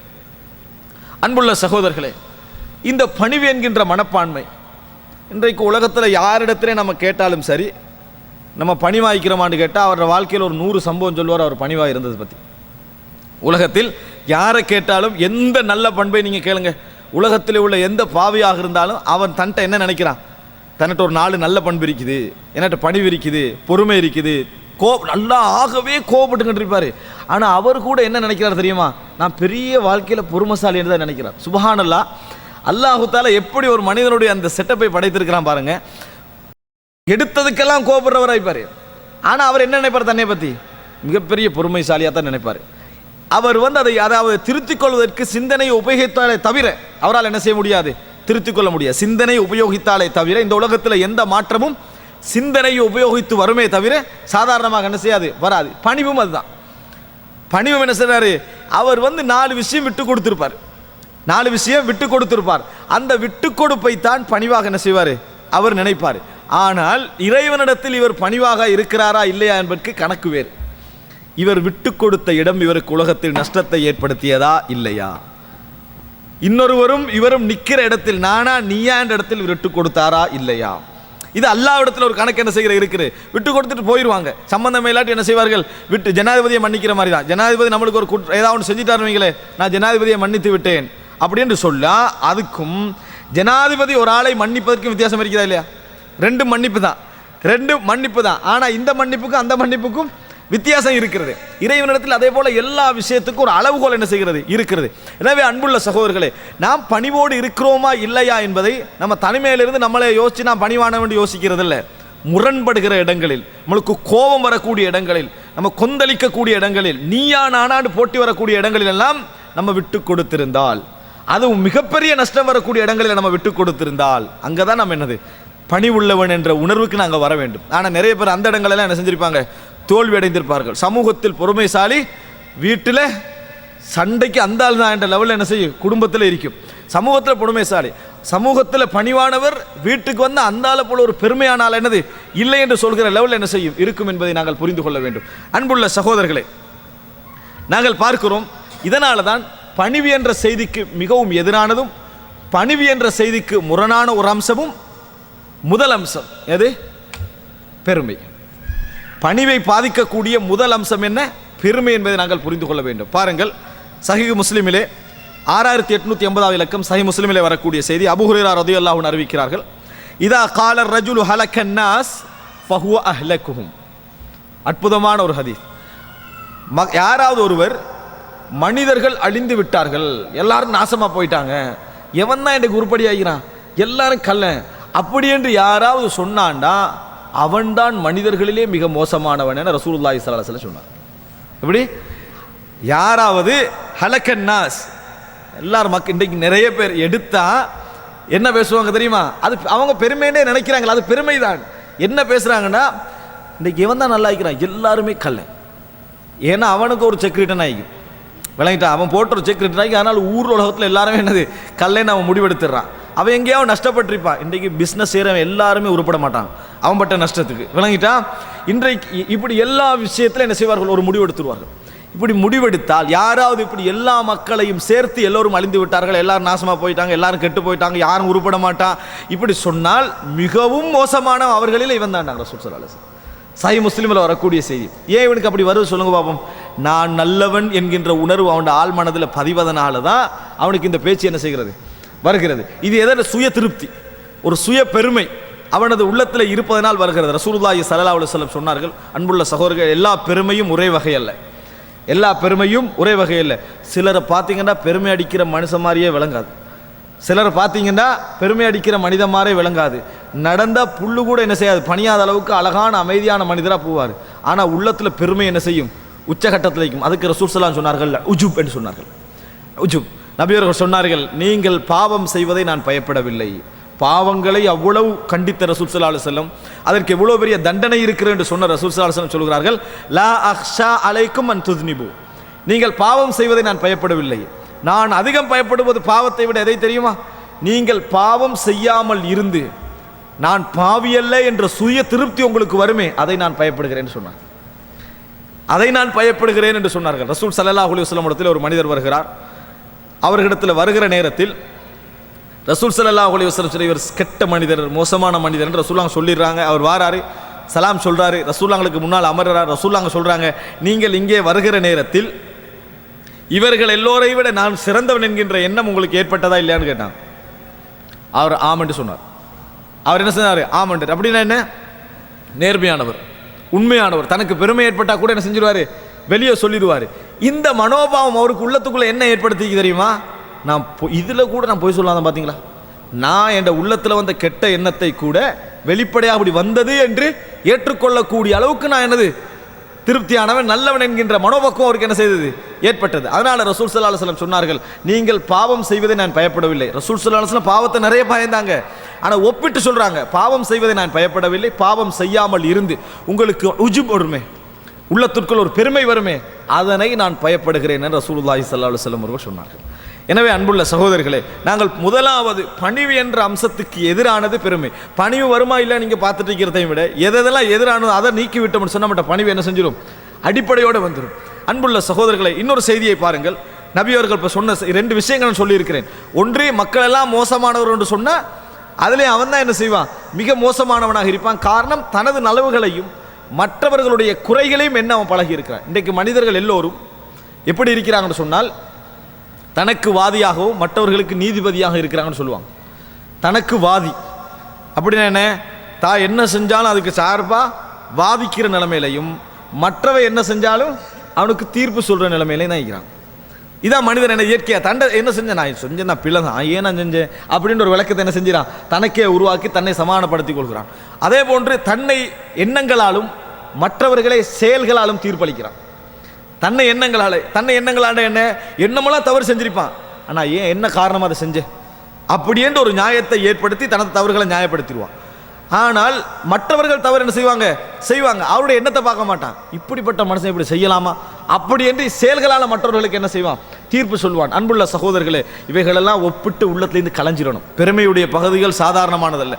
அதனால தான் ரசூல் ஸல்லல்லாஹு அலைஹி வஸல்லம் சொன்னார்கள், இவர்களது உள்ளத்திலே அணுவளவு பெருமை இருந்தது. ஏன் பெருமை அளந்தாங்க ரசூலுல்லாஹ்? அணுவளவு பெருமைன்னு சொல்றாங்க. பெருமையில இப்படியும் வரும், பெருசாக வரும். பெருமை அடிச்சா மட்டும்தான் பெருமைன்னு அர்த்தம் அல்ல. வாயால் ஒருத்தன் பெருசா பெருமை அடிக்கிறானே அவன் மட்டும்தான் பெருமைக்காரன் அர்த்தம் அல்ல. உள்ளத்துல ஒன்றுமே இல்லாம இருந்த ஒரு மூலையில் என்ன செய்யும்? பெருமை இருக்குமே, அதுவும் பெருமை தான். அதான் மிஸ்காலு தர்ராடு ரசூல் ஸல்லல்லாஹு அலைஹி வஸல்லம் சொன்னார்கள். எனவே அன்புள்ள சகோதரர்களே, இந்த அடிப்படை நாங்கள் புரிந்து கொள்ள வேண்டும். பெருமை என்கின்ற உணர்வு நம்மளுக்கு வருவது பணிவுக்கு எதிரானது என்பதை முதலாக புரிந்து கொள்ள வேண்டும். இரண்டாவது, அதாவது இந்த பெருமையிலேயே ரசூல் ஸல்லல்லாஹு அலைஹி வஸல்லம் சொன்ன இரண்டாவது செய்தி, அபூ சயீத் அல் குத்ரி ரலியல்லாஹு அன்ஹு அறிவிக்கிறார்கள், முஸ்லிமிலே வரக்கூடிய செய்தி. அல் இஸ்ஸு, அல்லாஹு தஆலா சொல்லுகிறான், அல் இஸ்ஸு இஸாருஹு, அல் இஸ்ஸு இஸாரி, பெருமை என்பது எனது கீழ் ஆடை அப்படின்னு அல்லாஹு தஆலா சொல்லுகிறான். அப்போ நம்ம மனிதர்களை மாதிரி கற்பனை பண்ணிடக்கூடாது. அல்லாஹு தஆலா இஸார் என்று சொன்ன உடனேயே கீழாடைண்டா நம்மளுக்கு மறைக்கிறதுக்கு தேவை, விளங்கிட்டா, நம்மளுக்கு காட்ட முடியாத, அதாவது நமது அங்கவயங்களை மறப்பதற்கு தேவை, இப்படின்னு அர்த்தம் விளங்கிடக்கூடாது. அல்லாஹு தஆலா தனக்கு சொல்வதை அவனது சிவத்துக்கேற்ப சொல்கிறான்னு என்ன செஞ்சிடணும்? விளங்கிக் கொள்ளணும். அல் இஸ்ஸு இஸாரி, கண்ணியம் என்பது எனது கீழ் ஆடை, இஸார். வல் கிப்ரியா உரிதாய், பெருமை என்பது எனது மேலாடை. சொல்லி அது ஏன் அல்லாஹ் தஆலா அப்படி சொல்றான்டா, யாரெல்லாம் அதில் என்னோடு முரண்படுகிறார்களோ, யாரெல்லாம் என்னோட அதில் இருந்து பறிக்கிறார்களோ அவர்களை நரகத்திலே முகம் குப்புற வீழ்த்துவதை தவிர என்னிடத்தில் வேறு தண்டனை இல்லை. என்ன காரணம் அது? ஏனென்றால் இஸ்ஸு கண்ணியம், அதே போல கிப்ரியா பெருமை, இது ரெண்டையும் அல்லாஹ் தஆலா ஆடை கொப்பிட்டு சொல்லிவிட்டதுனால நம்ம எப்படி புரிஞ்சுக்கொள்ளணும்? அதை நெருங்கவே கூடாது. இந்த மனோபாவம் நம்மளுக்கு என்ன செய்ய? ஃபமன் நாஸஅனி ஃபி, ஹதீஸ்ல எப்படி வருதுன்னா, யார் அதில் என்னோடு போராடுகிறார்களோ, கண்ணியத்தில் ஒரு பங்கை தனக்கு எடுத்துக்கொள்ள, பெருமையில் ஒரு பங்கை தனக்கு எடுத்துக்கொள்ள யார் போராடுகிறாரோ அவரை நரகத்தில் முகங்குப்புற போடுவதை தவிர என்னிடத்தில் வேறு தண்டனை இல்லை என்று சொல்வதை நாங்கள் பார்க்கிறோம். எனவே அன்புள்ள சகோதரர்களே, பெருமை என்பது அல்லாஹ்வுக்கும், இப்போ நிறைய பேர் நினைக்க கூடாது அல்லாஹ்வுக்கு மேலே நாங்கள் பெருமை அடிக்கல தானே. அல்லாஹ் பிறவுன் மாதிரி ஆகினா தான் அல்லாஹ்வுக்கு மேலே பெருமை அடிக்கலாம். அல்லாஹ்வுக்கு மேலே அடிக்கிற பெருமை மட்டுமல்ல, ஒரு இடத்துல நீங்கள் பெருமை அடித்தாலும் அது நீங்கள் அல்லாஹ்வுக்கு எதிராக அடிக்கக்கூடிய பெருமை தான். ஒரு இடத்துல பெருமை அடித்தாலும், உதாரணமாக சொல்கிறேன், ஒரு பிஸ்னஸை வச்சு ஒரு உதாரணம் சொல்கிறேன். இன்றைக்கு நம்ம பார்க்கலாம், சாதாரணமாக என்னது, ஒருவர் வந்து பெரிய ஒரு கம்பெனி நடத்தார், ஒரு கடை நடத்தார், ஒரு 5 பேர் அதில் வேலை செய்கிறான்னு வைங்களேன். ஏதாவது நஷ்டம் வந்தால் உடனடியாக அவர் பேசுகிற முதல் வார்த்தை என்ன? உங்களெல்லாம் வேலைக்கு வச்ச நாள்லேருந்து இதுதான் நடக்குதுங்க. உங்களெல்லாம் நீ அன்றைக்கு நேரத்தை லேட்டாக வந்ததுனால தான் இந்த கம்பெனி என்னது நஷ்டமாக போச்சு. நீ அன்றைக்கு அதை செஞ்சதுனால தான். எல்லாம் யார் காரணம்? இந்த கம்பெனி நஷ்டத்துக்கு வேலை செய்கிறவங்க தான் என்ன செய்யுது காரணம். சப்போஸ் அவர் அதை ஆரம்பித்து ஒரு 2 வருடங்களை ஓகோன்னு சொல்லி அமோகமாக அது வெற்றி அடைந்து விட்டால், எல்லாரையும் வச்சு ஒரு மீட்டிங் போட்டு, எனது திட்டத்தை பார்த்தீங்களா, நான் எப்படி ஐடியா போட்டுன்னு பார்த்தீங்களா, எப்படி வெற்றி பெற்றது பார்த்தீங்களா, யார் காரணம்? இவர் காரணம். தோல்வி அடைந்தால் வேலை செய்கின்றவர்கள் காரணம், வெற்றி பெற்றால் அவருடைய பெருமை, அவருடைய சிஸ்டம், அவர் போட்ட திட்டம், இதுதான் காரணம். அப்போ யாருக்கு பங்கு இல்லை? வேலை செய்கிறாங்க, அவனுக்கு எப்பயும் பங்கே இல்லை. அவனுக்கு நஷ்டத்தில் தவிர அவனுக்கு வேறு எதில் என்னது பங்கில். இப்படி பேசக்கூடிய நிறைய பேரை நீங்கள் என்ன செய்யலாம், பார்க்கலாம். அன்புள்ள சகோதரர்களே, இவர்கள் பெருமையில் கையடிக்கிறார்கள். இவர்கள் இறைவனது பெருமையில் என்ன செய்கிறார்கள்? கையடிக்கிறார்கள். என்ன சொல்லணும்? நஷ்டங்கள் வருகிற நேரத்தில் எமது தவறுகளால், உங்களோட தவறும் எனது தவறு. ஏன்னா அவர் தன் பக்கம் என்ன சொல்லுகிறார்? தன் பக்கம் தவறை ஏற்றுக்கொள்ளலையே. வெற்றியில மட்டும் தனக்கு பங்கு இருக்குது, தோல்வி தனக்கு காரணமே அல்ல, நீங்க தான் காரணம் என்கின்ற மனோபாவம் இருக்கிறதே, இது பெருமையின் உணர்வாக வரக்கூடியது. தவறு வந்தால் அனைவரது தவறென்று ஏற்றுக்கொள்ளல், அல்லது வெற்றி வருகிற நேரத்தில் இது எனது பங்கால் ஏற்படவில்லை, அல்லாஹ்வால் ஏற்பட்டதுன்னு ஏற்றுக்கொள்கிற இந்த மனப்பான்மை மிகவும் முக்கியம். அன்புள்ள சகோதரர்களே, நீங்கள் பார்க்கலாம், அல்லாஹ் ரப்புல் ஆலமீன் ஒன்றுடைய வெற்றியை ஒரு மூலையில் ஒதுக்கி வைப்பான். நமக்கு காரணம் வழங்காது, சோதனைக்காக வேண்டி அல்லாஹ் தஆலா வேறு விஷயங்களை வைப்பான். ஆனால் அதுதான் வெற்றிக்கு காரணமாக. ரசூல் ஸல்லல்லாஹு அலைஹி வஸல்லம் 13 வருடங்கள் கஷ்டப்பட்டு பிரச்சாரம் செய்தார்கள். மதீனாவிலே பல யுத்தங்களுக்கு மத்தியில் பிரச்சாரங்கள் நடந்தன. ஆனால் மக்கள் சொற்பமானவர்கள் தான் இஸ்லாத்துக்கு வந்தார்கள். ஆனால் என்று கஅபா கையிலே வந்ததோ, ரசூல் ஸல்லல்லாஹு அலைஹி வஸல்லம் கையிலே கஅபா வந்ததோ, அன்றைய நாள் என்ன செய்தார்கள் மக்கள்? வரஐத்தன் நாஸ யதுகுலூன ஃபீ தீனில்லாஹி அஃப்வாஜா, அல்லாஹ்வுடைய மார்க்கத்திலே மக்கள் கூட்டம் கூட்டமாக நுழைவதை நீங்கள் பார்த்தால் என்று குர்ஆன் வசனம் சொல்லுது.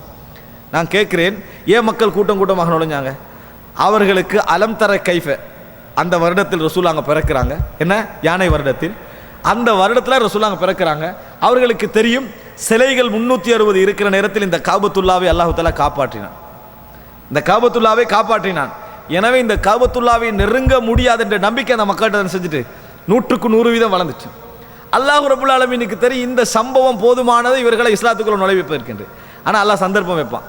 அதுக்கிடையில் சோதனை முடியணுமே, அதற்காக வேண்டி அல்லாஹ் தஆலா சோதிக்கிறான். சோதனை எல்லாம் முடிந்து நபி அவர்கள் காபத்துல்லாவுக்குள் நுழைகிறார்கள். 360 சிலைகளை உடைக்கிறார்கள். அங்கேயே சிலருக்கு மரண தண்டனை கொடுக்கிறார்கள். ஆனால் ரசூல் ஸல்லல்லாஹு அலைஹி வஸல்லம் அவர்களுக்கு எதிராக எந்த தண்டனையும் வானிலிருந்து வரவில்லை. இதுதான் அவர்கள் இஸ்லாத்தை ஏற்றுக்கொண்டதற்கு காரணம். இவர் நிச்சயமாக அல்லாஹ்வுடைய அருளோடு வந்த மனிதர் தான், அல்லாஹ்வுடைய நிஅமத்தோடு வந்த மனிதர் தான். அதனால தான் அல்லாஹ் தஆலா சொன்னான், இதா ஜாஅ நஸ்ருல்லாஹ், அல்லாஹ்வுடைய உதவி வந்து விட்டால், அல்லாஹ்வுடைய உதவி வந்து விட்டால், வல் ஃபத்ஹ், வெற்றி. ரசூல் ஸல்லல்லாஹு அலைஹி வஸல்லம் வெற்றி, உதவி யார்கிட்ட வரணும்? அல்லாஹ்விடமிருந்து வந்து விட்டால். வரஐத்தன் நாஸ யதுகுலூன ஃபீ தீனில்லாஹி அஃப்வாஜா, அல்லாஹ்வுடைய மார்க்கத்தில் மக்கள் கூட்டம் கூட்டமாக நுழைவதை நீங்கள் பார்த்தால், அடுத்தது நீங்க என்ன செய்யணும்? அல்லாஹ்வை புகழ்ந்து பாவ மன்னிப்பு தேட வேண்டும். விட்ட குறைகளுக்காக பாவ மன்னிப்பு தேட வேண்டும். மனிதர்கள் தவறு செஞ்சிருப்போம், பிழை செய்திருப்போம், இதற்காக நாம் என்ன செய்யணும்? பாவ மன்னிப்பு தேட வேண்டும் என்று சொல்லி அல்லாஹ் ரப்புல் ஆலமீன் சொல்கிறார். அன்புள்ள சகோதரர்களே, எனவே ஆள் மனதிலே நாங்கள் பதிய வைத்துக் கொள்ள வேண்டும், எமது அடிமனதிலே பதிய வைத்துக் கொள்ள வேண்டும். அல்லாஹ் தஆலா வெற்றிக்கு ஒரு ரீசனை வச்சிருப்பான், அதை ஒரு நேரத்தில் வெளிப்படுத்துவான். அதற்கிடையே நடக்கக்கூடிய சோதனைகளிலே சின்ன சின்ன விஷயங்களை எங்களோட பெருமையை காட்டிட்டோம் என்று சொன்னால், நாங்கள் இறைவனுடைய பெருமையிலும் இறைவனுடைய கண்ணியத்திலும் போராடுகிறோம் என்பது அர்த்தம் என்பதை புரிந்து கொள்ள வேண்டும். அன்புள்ள சகோதரர்களே, பெருமையை பற்றி அல்லாஹ் தஆலா இன்னொரு இடத்துல சொல்றார். நான் பெருமையை பற்றிய பொதுவான விஷயங்களை சொல்லவில்லை, சில முக்கியமான செய்திகளை மட்டும். அல்லாஹ் தஆலா சொல்கிறான், வதில்க தாருல் ஆகிரத்து நஜ்அலுஹா லில்லதீன லா யுரீதுன உலுவன் ஃபில் அர்தி வலா ஃபஸாதா வல் ஆகிபத்து லில் முத்தகீன். மறுமை நாளை, இந்த உலகத்தில் உயர்வையும் அதைத் தொடர்ந்து ஃபசாதையும் யார் விரும்பாமல் இருக்கிறார்களோ அவர்களுக்காக நாங்கள் ஆக்கியிருக்கிறோம். இந்த உலகத்தில் உயர்வையும், அந்த உயர்வு நோக்கம் வந்துட்டு அடுத்தது என்னது? ஃபசாது செஞ்சா தான் என்ன செய்யலாம்? மேலுக்கு இருக்கலாம். அதனால உயர்வையும் அதை தொடர்ந்து ஃபசாதையும் யார் விரும்பவில்லையோ அவர்களுக்காக நாங்கள் மறுமையினாளுடைய அந்த சொர்க்கத்தை ஆக்கியிருக்கிறோம். இரையச்சம் உடையவர்களுக்கு தான் இறுதி முடிவு என்று அல்லாஹ் தஆலா சொல்லுகிறான். அன்புள்ள சகோதரர்களே, உயர்வு மனப்பான்மை இதில் சொல்கிற அல்ல உலு தவாது இருக்குதே, இதுக்கு எதிரான என்னது, பணிவுக்கு எதிரான என்னது உலு. இந்த உலு உயர்வு என்கின்ற மனப்பான்மை இருக்கிறது, இது யாருக்கு இல்லையோ, யாருக்கு குழப்பம் விளைவிக்கின்ற அந்த எண்ணம் இல்லையோ அவருக்கு தான் மறுமை நாள்ன்றான். இங்கே அல்லாஹ் தஆலா என்ன செய்யலை, ஈமான சொல்லலை, தொழுகையை சொல்லலை, நோன்பை சொல்லலை. அப்படின்னு அர்த்தம் என்ன? ஈமான் இல்லாதவரால் ஒரு நாளும் உயர்வு மனப்பான்மை இல்லாமல், குழப்பம் விளைவிக்கக்கூடிய மனப்பான்மை இல்லாமல் வாழ முடியாது என்று அர்த்தம். அப்போ அன்புள்ள சகோதரர்களே, நாங்கள் ஈமான் உள்ளவரால் மட்டும்தான் என்ன செய்யலாம், அப்படி வாழலாம். இந்த உயர்வு மனப்பான்மை இருக்கிறது, இது நம்மகிட்ட எல்லா இடத்துலையும் என்ன செய்யும், பெரிய விஷயங்களை மட்டும் இல்லை, சின்ன சின்ன சின்ன சின்ன விஷயங்களெல்லாம் அந்த உயர்வு மனப்பான்மை லேசாக வந்துடும், அவசரமாக வந்துடும். நமக்கு அது கொஞ்சம் பிடிக்கவே பிடிக்காது.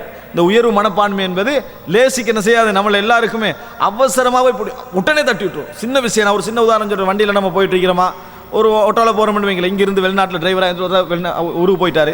அவர் அவர் வண்டி ஓட்டிக்கிட்டு போகிறாரு, பின்னால் ஒரு மனிதன் ஏறுறாரு, தூரத்தில் போக ஒரு வாகனம் வருது, ஒரு ஆக்சிடென்ட்டுக்காக சாதாரணமாக திருப்பினார்னு வைங்களேன், அப்படி திருப்பாங்க இப்படி போடுங்க அப்படின்னு சொன்னாலேயே திரும்பி பார்த்து சொல்லுவார், மிடில் ஈஸ்ட்டில் 20 வருஷம் வண்டி ஓட்டிக்கிறேன், விளங்கிட்டா, நீங்கள் இங்கே கைட் பண்ணி நான் போக வேண்டிய விஷயம் இல்லை, எனக்கு தெரியும் எப்படி போடணும். என்னது அங்கே நீங்கள் பிழை விட்டாலும் சரி அவருடைய மனநிலை என்ன இருக்கும், 20 வருஷம் வண்டி ஓட்டினவனே இவன் அட்வைஸ் பண்ணுறதா?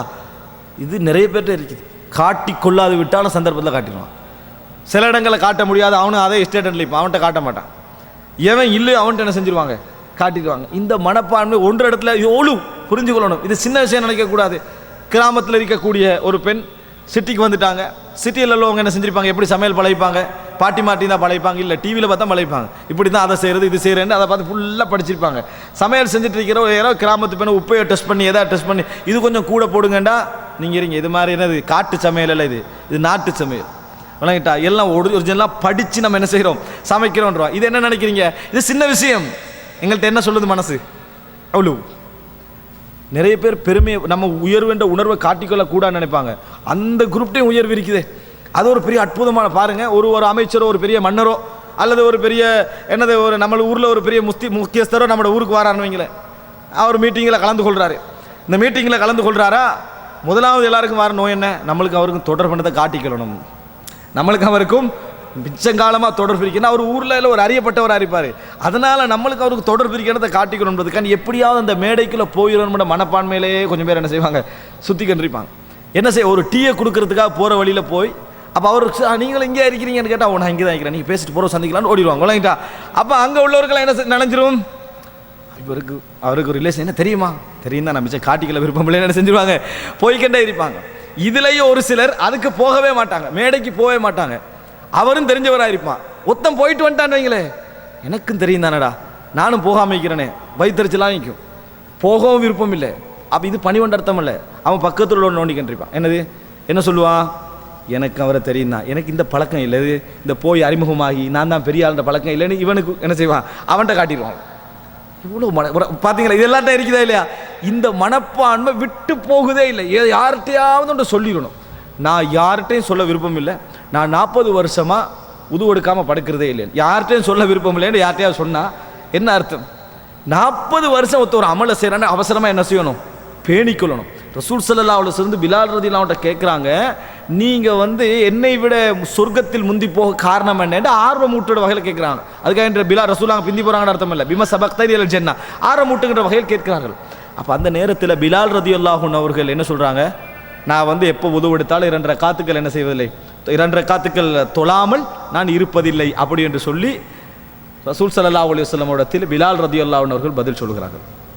அன்புள்ள சகோதரர்களே, ரசூல் ஸல்லல்லாஹு அலைஹி வஸல்லம் அவர்கிட்ட அவர் சொல்லிக்கல. நம்ம என்ன செஞ்சோம், இப்போ 2 நாள் தான் தொழுதிப்போம். அல்லாஹ்வுடைய தூதரை நான் இப்படி தான் வளமையாக என்ன செய்கிறேன், உழுவெடுத்த 2 ரக்காத் தொழுதுறேன் யார்கிட்டையா நம்ம சொல்லிடணும். அவர் காலம் ஃபுல்லாக தொழுகிறார், சொர்க்கத்துக்கு காரணமான அளவுக்கு ரசூலுல்லாஹ்வுக்கு என்ன செய்யலை தெரியல. யாரோட இருப்பவர், ரசூல் ஸல்லல்லாஹு அலைஹி வஸல்லம் அவர்களோடு இருப்பவர், ரசூல் ஸல்லல்லாஹு அலைஹி வஸல்லம் அவர்களோடு இருப்பவர். ஆனால் ரசூல் ஸல்லல்லாஹு அலைஹி வஸல்லம் அவர்களுக்கு அது தெரியாது, இப்படி ஒரு வளமையான ஒரு விஷயத்தை அவர் செய்கிறாருன்னு தெரியாது. ஏழுமா அன்புள்ள சகோதரர்களே, இந்த மனநிலை நம்மளுக்கு வரலேண்டா உயர்வான பானை நம்ம இடத்துல இருக்கிறதுன்னு அர்த்தம். இந்த உழுவு போகணும், எல்லா வகையிலையும் போகணும். 300 போட்டு கூட சொல்லக்கூடாது. நான் வந்து பெருமைக்காண்டி சொல்லலை, இப்படி கூட என்ன செய்யக்கூடாது, சொல்லக்கூடாது. தேவை ஏற்படுகின்ற சில அம்சங்கள் இருக்குன்னு அது உலகத்துக்கே விளங்கு, நீங்கள் சொல்லணும் என்றது விளங்கு. உதாரணமாக உஸ்மான் ரதியுல்லாஹு அன்ஹு அவர்கள் அந்த வீட்டடைப்பு வைக்கப்பட்டிருந்தாங்களே, வீட்டில் அதாவது சிறைவாசம் வைக்கப்பட்டிருந்தாங்களே, அந்த நேரத்தில் சொல்கிறாரு, யார் இங்கே இருக்கிறார்கள், நான் ஒரு கிணறு வாங்கினேன், அப்பொழுது ரசூல் ஸல்லல்லாஹு இந்த கிணறை யார் வாங்குகிறாரோ அவருக்கு சொர்க்கம் உண்டு என்று சொன்னார்கள், அப்பொழுது நான் வாங்கினேன், அதை கண்டவர்கள் யார் இதில் இருக்கிறார்கள் என்று கேட்டார்கள். சொல்லி காட்டுவதற்காக என்ன செய்யல, அவர் கேட்கல, நான் வந்து சொர்க்கத்துக்கு நன்மாராயம் கூறப்பட்ட என்னை எப்படி நீங்கள் கொல்லலாம், நான் அப்படி ஒரு அநியாயக்காரன் அல்ல என்று சொல்வதற்காக உஸ்மான் ரலியல்லாஹு அன்ஹு கேட்டார்களே தவிர, இது மாதிரி சில சந்தர்ப்பங்களில் சொல்லலாமே தவிர, அல்லது நம்மகிட்ட குறையே இல்லை, நம்மகிட்ட மைனஸே இல்லை, நமக்கு கிடைத்த திறமைகளுக்கு நாம் மட்டும்தான் காரணம்னா பெருமை அடிக்கலாம். அது அல்லாவுக்கு மட்டும்தான் உண்டு, அதனால் அல்லாஹ் பெருமை அடிக்கிறான். அல்லாவிடம் உள்ளது அல்லாவானது, வேற யாரால என்ன செய்யல ஏற்படாது, அல்லாவுக்கே உரிய தன்மை, ஆனால் எல்லாம் என்ன செய்யறான், பெருமை அடிக்கிறான். வலகுல் கிப்ரியா, பெருமை அவனுக்குரியது, நான் பெருமை உள்ளவன் எல்லாம் சொல்றான், முத்தகப்பிர் என்றான். ஏன், அவனுக்கு கிடைத்தது அவனோடு உள்ளது. அன்புள்ள சகோதரர்கள், அவனுக்கு இன்னொருத்தம் கொடுத்ததல்ல, அது ரப்புல் ஆலமீனுடையது. ஆனால் நமக்கு கிடைத்தது இன்னொருவர் மூலம் எங்களுக்கு கிடைத்தது. பெருமை அடிப்பதற்கு எந்த பங்கும் நம்மளுக்கு இல்லை என்பதை நாங்கள் புரிந்து கொள்ள வேண்டும். அன்புள்ள சகோதரர்களே, அடுத்ததாக இந்த பணிவு இல்லாமல் போனால் நாம் இழக்கக்கூடிய இரண்டாவது ஒரு பாதிப்பு என்ன தெரியுமா? பணிவு இல்லாமல் போனால் உபதேசங்களை ஏற்றுக்கொள்ள மாட்டோம். பணிவு இல்லாமல் போனால் நமக்கு வரக்கூடிய அது பெரிய நஷ்டம். நிறைய பேருக்கு இந்த உலகத்திலேயே மனிதர்களுக்கு தேவையானதும் அவன் கேட்க விரும்பாததும் எது தெரியுமா? அவனுக்கு அவசியம் கிடைக்க வேண்டிய உபதேசங்கள். அவனுக்கு மிச்ச கஷ்டமான, கேட்க விருப்பம் இல்லை, ஆனால் தனக்கு உபதேசம் தேவை என்று அவனுக்கு தெரியும், ஆனால் கேட்க விருப்பம் இருக்காது. ஒருவர் வந்து பிழை விடுறாருன்னு வைங்களேன், ஒருவர் வந்து பிழை விடுறார், அந்த பிழையை ஒருவர் மார்க்க ரீதியாக எடுத்துக்கங்க, மார்க்க உரை நடத்தப்படுகிறது, நடத்த முடிச்சுட்டு என்னது, நீங்கள் போகிறீங்க, இப்படி தான் நீங்கள் செஞ்சதில் ஒரு பிள்ளைன்னு அவருக்கு முதலாவது விருப்பம் இல்லாமல் எதிரிக்கும், நம்மளோட பயானில் பிள்ளையை சுட்டி காட்டானே, இது யாருக்கு இருக்குதோ அவ்வளோதான். என்ன நடக்கும்? ஒரு 10, 15, 20 வருடத்தில் ஒட்டுமொத்த தவறுகளுடைய கம்பெனி அவர் என்ன செய்வார், மாறுவார். ஏன்? அவர்கிட்ட யாரும் சொல்ல போகணும், அந்த ஆள்கிட்ட சொல்லி வேலையில் கேட்க மாட்டான்றான், அவர்கிட்ட சொல்லி வேலையில். இப்படி நாங்கள் மாறக்கூடாது, எல்லா விஷயங்களிலும் நாங்கள் இந்த வாசலை மூடக்கூடாது. சில பொழுதுகளில் சில மனிதர்கள் சொல்லக்கூடிய உபதேசங்கள் நம்மளுக்கு பொருத்தமற்றதாக இருக்கலாம், நமக்கு தவறே இல்லாதாக இருக்கலாம், நாம் பிழையே செய்யாததாக இருக்கலாம். ஆனால் நாங்கள் என்ன செய்யணும்? அப்படியா, ஜஸாக்கல்லாஹ், நான் இருந்தால் பார்த்தா திருத்திக் கொள்றேன் உண்டாக்கினேன்னு வைங்களேன், நீங்கள் ஒரு வாசலை திறந்து வச்சுக்கிறீங்க. என்ன வாசலை திறந்து வைத்திருக்கிறீர்கள்? என்ன தவறாக இருந்தாலும் எனக்கு சுட்டி காட்டுங்கள், நான் ஏற்றுக்கொள்கிறேன். தைரியமாக அவர்கிட்ட சுட்டி காட்டலாம், தைரியமாக அவரிடத்தில் என்ன செய்யலாம், சொல்லலாம் என்று அர்த்தம். இந்த வாசலை நீங்கள் திறந்தே வைக்கணும், யாருக்கும் பாஞ்சிடக்கூடாது. நம்ம திறந்து வைத்தோம்டா நம்மளுக்கு கிடைக்கக்கூடிய மிகப்பெரிய நியாமத், நம்மளை பற்றிய தவறுகளை நம்ம திருத்திக்கலாம். நம்மளுக்கு 50 தான் விளங்கும், நமது தவறுகள் 50 தான் நம்மளுக்கு விளங்கும், மற்ற 50 மற்றவர்களுக்கு விளங்கும். அந்த வாசலை நம்ம திறந்து வச்சோம்னா அது சிறந்தது. ஆனால் நம்மளுக்கு பிடிக்காது என்ன, இந்த மாதிரி மற்றவர்கள் தமக்கு உபதேசம் செய்வது தான் என்னது நம்மளுக்கு பிடிக்காத ஒரு விஷயம் என்பதை புரிந்து கொள்ள வேண்டும். அன்புள்ள சகோதரர்களே, ஒரு செய்தியை பாருங்கள். ஜுஹுத் வர் ரகாயிக் என்ற இமாம் அப்துல்லா இப்னுல் முபாரக்குடைய நூலிலே பதிவு செய்யப்பட்டிருக்கிறது 512வது இலக்கத்தில். எப்படி என்று சொன்னால், உமர் இப்னுல் கத்தாப் அவர்கள் முஹம்மது இப்னு, அதாவது பனு ஹாரிதாவுடைய ஒரு தோட்டத்துக்கு போகிறாங்க. இப்னு கத்தாப் எப்போ ஹலீஃபாவாக இருக்கிற நேரத்தில் போகிறாங்க பனு ஹாரிதாவுடைய தோட்டத்துக்கு. அங்கே போனால் முஹம்மது இப்னு மஸ்லமா என்ற நபித்தோழர் இருக்கிறார். இப்போ உமர் இப்னுல் கத்தாப் அவர்களுடைய நேர்மை, அவருடைய பணிவு, ஆட்சியுடைய திறமை, அவருடைய நாம் சொல்லி புரிய வேண்டியதில்லை. அவர் கேட்குறார் முஹம்மது இப்னு மஸ்லமாவை பார்த்து, எப்படி கைஃப தரானியா முஹம்மது இப்னு மஸ்லமாவே, என்னை எப்படி பார்க்குறீங்க, என் ஆட்சி எப்படி, என்ன மாதிரி நீங்கள் நினைக்கிறீங்க, தவறுகள் இருக்குதா, சரி இருக்குதான்? இது உலகத்தில் எல்லாரும் கேட்பாங்க. நோக்கம் வந்து தவறு சொல்கிறதில்ல, பாராட்டணும்ன்றது தான். நம்ம டிரைவிங் எப்படி என்று ஒரு ஆள் கேட்டார்னு அர்த்தம் என்ன? பாராட்டி விமர்சிக்காதேன்னு அர்த்தம். நல்லா இருக்குதுன்னு சொன்னால் தான் அந்த ஆள் சந்தோஷப்படுவார். ஓட்டுறதுல கொஞ்சம் பிரச்சனைக்குன்னு சொன்னால் அது எல்லாருக்கும் வரதான் செய்யணுருவாங்க, ஏற்றுக்களை ரெடிக்காது. உலகத்தில் உள்ள விஷயம் அது. நாம் இந்த ஊரில் என்ன அந்தஸ்து எப்படி என்ற ஒரு பணக்காரர் கேட்டான்னு வைங்களேன், அவர் என்ன விரும்புகிறார் தெரியுமா? அதில் நான் பாராட்ட தான் விரும்புகிறார். என்ன விரும்புகிறாரு? பாராட்டி. குறை சொல்கிற விரும்புகிறல. உங்களை பற்றி கிட்டத்தட்ட ஒரு 75% மாணவர்கள் இந்த ஊரில் விமர்சிக்கிறாங்கன்னா அதுக்கப்புறம் அந்த ஆள் வீட்டுக்கும் வரையலாது, இவர்கிட்ட ஒன்றும் கேட்கவும் மாட்டார். அப்போ கேட்குறவங்களோட நோக்கம் அப்படி. இவர் அப்படி கேட்கல, அந்த மன்னர்கள் மாதிரி கேட்கல, பிற்காலத்தில் உருவாகினார்களே மன்னர்கள் ஆட்சி, அது மாதிரி கேட்கல. அவர் கேட்டது உண்மையாக கைஃப தரானி, எப்படி கேட்டார்னா. ஆனால் அதுக்கு முகமது பின் மஸ்லமா என்ன சொல்லணும் நம்ம எதிர்பார்க்குறோம்? அதை மாதிரி ஒரு தூய்மையான ஆட்சி, அதை மாதிரி ஒரு பொருத்தமான ஆட்சி, அதை மாதிரி ஒரு நீதியான ஆட்சி. ஆனால் முகமது பின் மஸ்லமா சொல்கிறாரு, அராக்க வல்லாஹி கமா உஹிப், நான் எப்படி இந்த ஆட்சி இருக்கணும்னு விரும்புகிறேனோ அது மாதிரி உங்களை என்ன செய்கிறேன், நான் காணுகிறேன். வகமா யுஹிப்பு மை யுஹிப்பு லக்கல் ஹைர், உங்களுக்கு நலவை விரும்புகின்றவர் எப்படி விரும்புவாரோ அதை மாதிரி நான் இந்த ஆட்சி என்ன செய்கிறேன், நான் காணுகிறேன். அராக்க கவியன் அலா ஜம்இல் மால், சதக்காவை ஜக்காத்தை கனிமத்தை எல்லாம் சேர்க்கிறதுல நீங்கள் பலமானவராக நான் என்ன செய்கிறேன், காணுகிறேன். அஃபீஃபன் அன்ஹு, ஆனால் அதை தொடுவதில் பேணுதலான மனிதராக நான் என்ன செய்கிறேன், பார்க்கிறேன். ஆதிலன் ஃபி கஸ்மிஹி, பிரிச்சா நேர்மையாக என்ன செய்றீங்க, நீங்கள் பிரித்து கொடுக்கிறீர்கள். வலவு, ஆனால் இதோடு முடிச்சுதணும், ஏன்னா அவர் அப்படி தான் இருக்கிறார், பிழை இல்லை அவர்கிட்ட. வலவு மில்த, கடைசி வசனத்தை பாருங்க, நீங்கள் இப்படி செய்யாமல் வளைந்து கொடுத்தீர்கள் என்றால் அத்தல் நாக்க, உங்களை நாங்கள் நேராக்கி இருப்போம் என்றார். வலவு மில்த அத்தல் நாக்க, சரியாக தான் இருக்கிறாரு. அதே நேரத்தில் சரியா இருக்கிற மனிதரை பாராட்டி விட்டு அமைதியாக இருந்தா இருக்கணுமா இல்லையா? வலவு மில்த அத்தல் நாக்க, நீங்க வளைந்தீர்கள் என்று சொன்னால் நாங்கள் உங்களை என்ன செஞ்சிருப்போம், சரிப்படுத்தி இருப்போம், நேராக்கி இருப்போம். அப்படி என்று கொஞ்சம் கடினமான மாதிரியான அத்தல் நாக்கன்றது கொஞ்சம் அதாவது ஸ்ட்ராங்கான வார்த்தை, அப்படி சொல்றாரு. அப்போ கமா யுதலு ஸஹமு ஃபி த்திகா, அதில் வேறு எப்படி சொல்கிறான்னா, எப்படி அம்பை சரிப்படுத்துவோமோ அது மாதிரி என்ன செஞ்சுருவோம், நான் உங்களை சரிப்படுத்தி இருப்போம் அப்படின்னு சொல்கிறான். உமர்றதுலாம் எவ்வளோ கோவப்பட்டிருக்கணும். இயற்கையிலே பூரணத்தன்மை கூடியவர்கள் கோவப்படுவார்களா இல்லையா? நம்ம சரியாக செய்யக்குள்ள அதில் ஒருத்த வந்து குறை பிடிச்சா, நல்லா சரிங்க மாசால, பிழை விட்டா தெரியும் தானே அப்படின்னு சொன்னால் எப்படி இருக்கும்? நல்லா செஞ்சுட்டிக்கிறோன்னு போய் பிழை விட்டா தெரியும் தானே எப்படி இருக்கும்? கவலை வரும், வேதனை வரும். ஆனால் அதையெல்லாம் கபூல் செய்கின்ற மனப்பான்மைகள் எப்படி உருவாக்கியிருப்பாங்க. அவர் என்ன சொல்றார் உமர் ரலியல்லாஹு அவர்கள்? ஃபகால உமர் சொன்னார்கள், அல்ஹம்துலில்லாஹி அல்லதி ஜஅலனி ஃபீ கௌமின் இதா மில்து அத்தலூனி, நான் வளைந்தால் நேர்படுத்தக்கூடிய ஒரு சமுதாயத்தில் என்னை ஆக்கிய அல்லாஹ்வுக்கே எல்லா புகழும் என்று சொன்னார்கள். சுப்ஹானல்லாஹ். அல்ஹம்துலில்லாஹி அல்லதி ஜஅலனி ஃபீ கௌமின் இதா மில்து அத்தலூனி, நான் வளைந்தால் என்னை நேர்படுத்தி விடக்கூடிய ஒரு சமுதாயத்தில் ஆக்கிய அல்லாஹ்வுக்கே எல்லா புகழும். அன்புள்ள சகோதரர்களே, அந்த ஆட்சி எவ்வளவு சிறந்த ஆட்சியாக இருக்கும். ஏன்? பிழை விட்டால் சுட்டி காட்டுவதற்கு மனிதர்களை திறந்து விட்டிருக்கிறார். நேர கேட்கலாம், எப்படி நீங்க செய்வீங்கன்னு கேட்கலாம் என்று கேட்கக்கூடிய அமைப்பில் உமர் பின் கத்தாப் ரலியல்லாஹு அன்ஹு அவர்கள் இந்த இடத்துல கொஞ்சம் கடினமாக நடந்து கொண்டால் முதலாவது என்ன பாபு மூடப்படும்? முகமது பின் மஸ்லமாவுடைய உபதேசங்கள் உமர் பின் கத்தாப் அவர்களுக்கு வந்து சேராது. அதனால் அன்புள்ள சகோதரர்களே, நமக்கு சூழ இருக்கின்ற நண்பர்கள் தான் நம்மை நிறைய குறை சொல்வார்கள். அதை நாங்கள் வரவேற்க வேண்டும், அதை நாங்கள் வரவேற்க வேண்டும். அதுதான் எங்களை உருவாக்கும், அதுதான் எங்களை வளர்க்கும். அது எங்களுக்கு வெறுப்பான காரியமாக இருந்தால் அல்லாஹ் ஒரு 5-6 வருடம் அந்த அருளை வைத்திருப்பான்.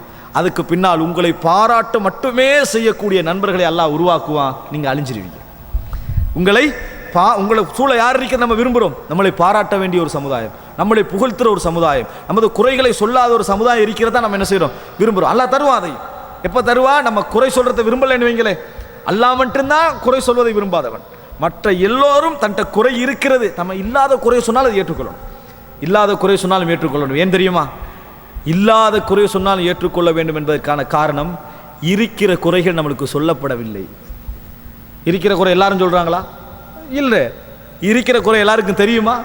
தெரியாது. அதெல்லாம் சொல்லி கண்டாக்கிறாங்க இல்லை. அப்போ அல்லாஹ் தஆலா நமது பாவத்தை மன்னிப்பதற்கு இல்லாத ஒரு குறையை சொல்ல வைக்கிறான். ஏற்றுக்கொண்டு போனோம் என்றால் பிள்ளை அப்படி இல்லைன்னு அவதூறாக இருந்தால் இல்லைன்னு விளங்கப்படுத்துறது வேற.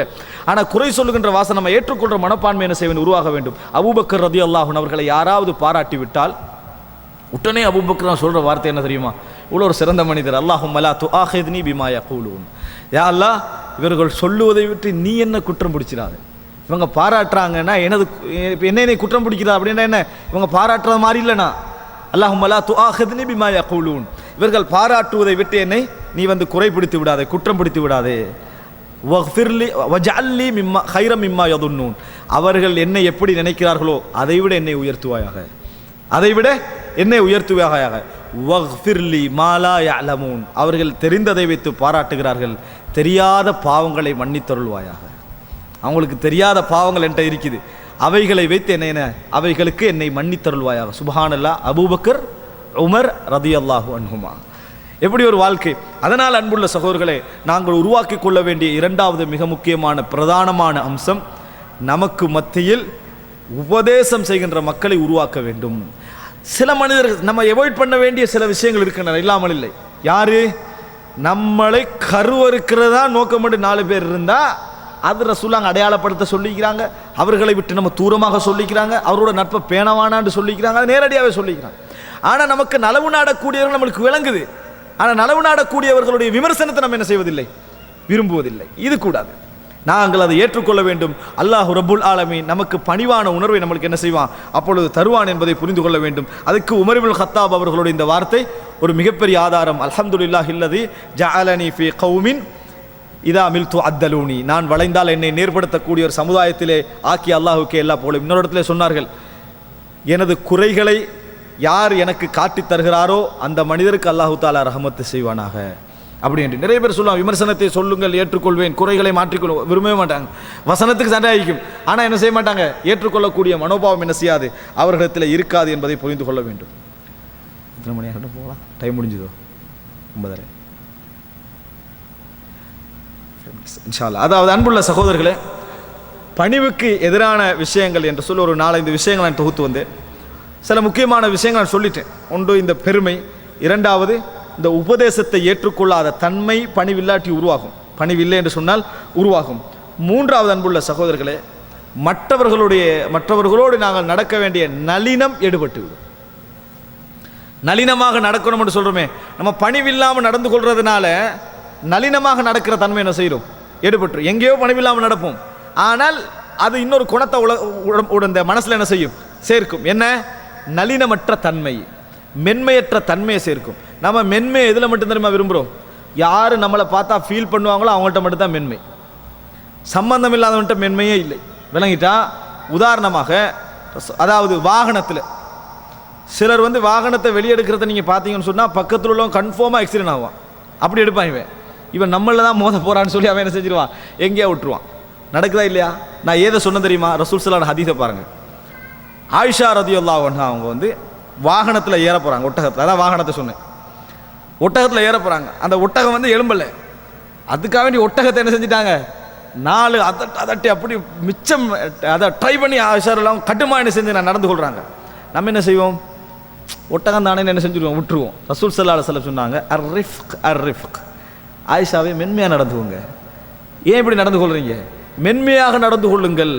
அன்புள்ள சகோதரர்களே, வாகனத்துக்கு மென்மையாக நடந்து கொள்ளுங்க என்றாங்க ரசூலுல்லாஹ்.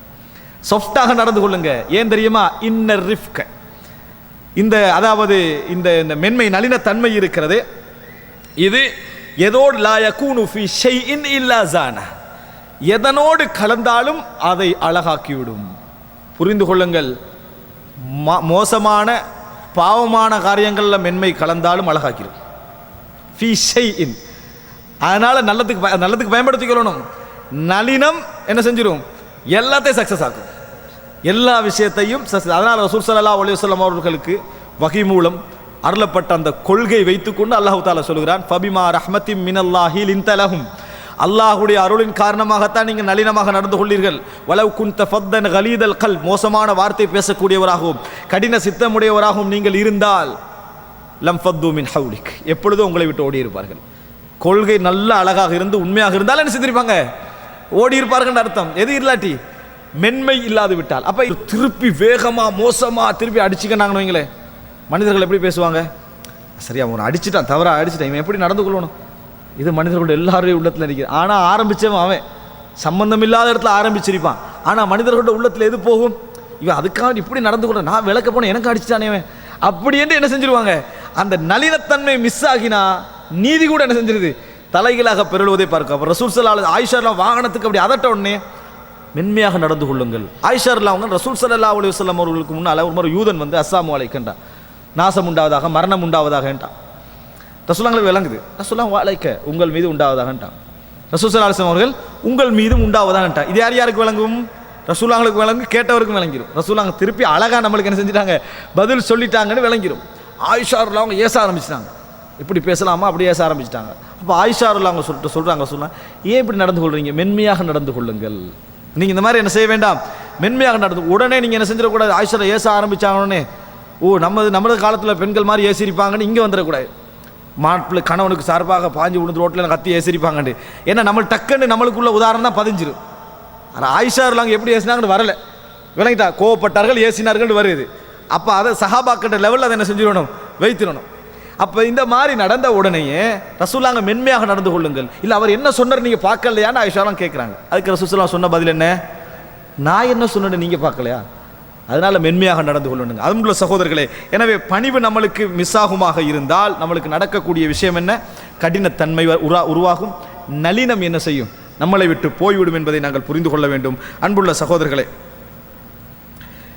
கடைசியாக நமது வாழ்க்கையிலே நாங்கள் பார்க்கிறோம், ரசூலுல்லாஹி ஸல்லல்லாஹு அலைஹி வஸல்லம் அவர்கள் சொன்னார்கள், ஹிஃபத்துல் ஹயா, வாழ்க்கையில் எப்பொழுதும் எம்மிடத்தில் ஹிஃபா என்று சொன்ன இலகுத்தன்மை, நளினம் என்பது மற்றவர்களோடு நடந்து கொள்கின்ற விஷயம். ஹிஃபத்துல் ஹயாத் என்றது வாழ்க்கையில் எங்கே போனாலும் அவர்கிட்ட அவரை அணுகக்கூடிய அமைப்பில் அவர்கிட்ட ஒரு சித்தம் தெரிக்காது, எளிமையான வாழ்வு நம்மளை விட்டு என்ன செஞ்சிடும், மிஸ் ஆகிடும். நளினம் என்பது மற்றவர் நடந்து கொள்வது, எளிமை என்பது நம்மளை விட்டு என்ன செஞ்சிடும், நமக்கு இந்த அதாவது பணிவு போக போக போக என்ன செய்யும், நம்மகிட்ட இந்த எளிமை என்பது வெறுமனே பொருளாதாரத்தில் மட்டுமல்ல, நம்மளுக்கும் மனிதர்களுக்கும் இடையில் பெரிய ஒரு ஹாஜிஸ் திரை இருக்காது, இலகுவாக நம்மளை சந்திக்கலாம் என்று இருக்கும். ரசூல் ஸல்லல்லாஹு அலைஹி வஸல்லம் அவர்கள் மிகப்பெரிய ஒரு மன்னர், மிகப்பெரிய ஒரு ஆட்சியாளர், மிகப்பெரிய ஒரு தலைவர், அப்படியா இல்லையா? ரசூல் ஸல்லல்லாஹு அலைஹி வஸல்லம் அபூ அய்யூப் அன்சாரியோட வீட்டுக்கு போகிறாங்க. அவர் சொல்கிறார், நீங்கள் மேலுக்கிறீங்க அல்லாஹ்வின் தூதரே, நீங்கள் கீழே இருந்து நான் உங்களுக்கு மேலே இருக்கிறது நான் விரும்பலைன்னாங்க. ரசூல் ஸல்லல்லாஹு அலைஹி வஸல்லம் நம்ம என்ன செய்வோம், ஏதாவது ஒரு ரீசன் சொல்லுவோம், கீழே இருந்தால் தான் நல்லது அப்படியே. ஆனால் ரசூல் ஸல்லல்லாஹு அலைஹி வஸல்லம் சொன்ன ரீசன் எது தெரியுமா? அழகாக சொல்கிறாங்க, இல்லை நம்ம கீழே இருந்து கொள்கிறோம், மக்கள் என்னை சந்திக்க வருவார்கள், அவருக்கு இலகுவாக இருக்கும் என்று சொன்னார்கள்.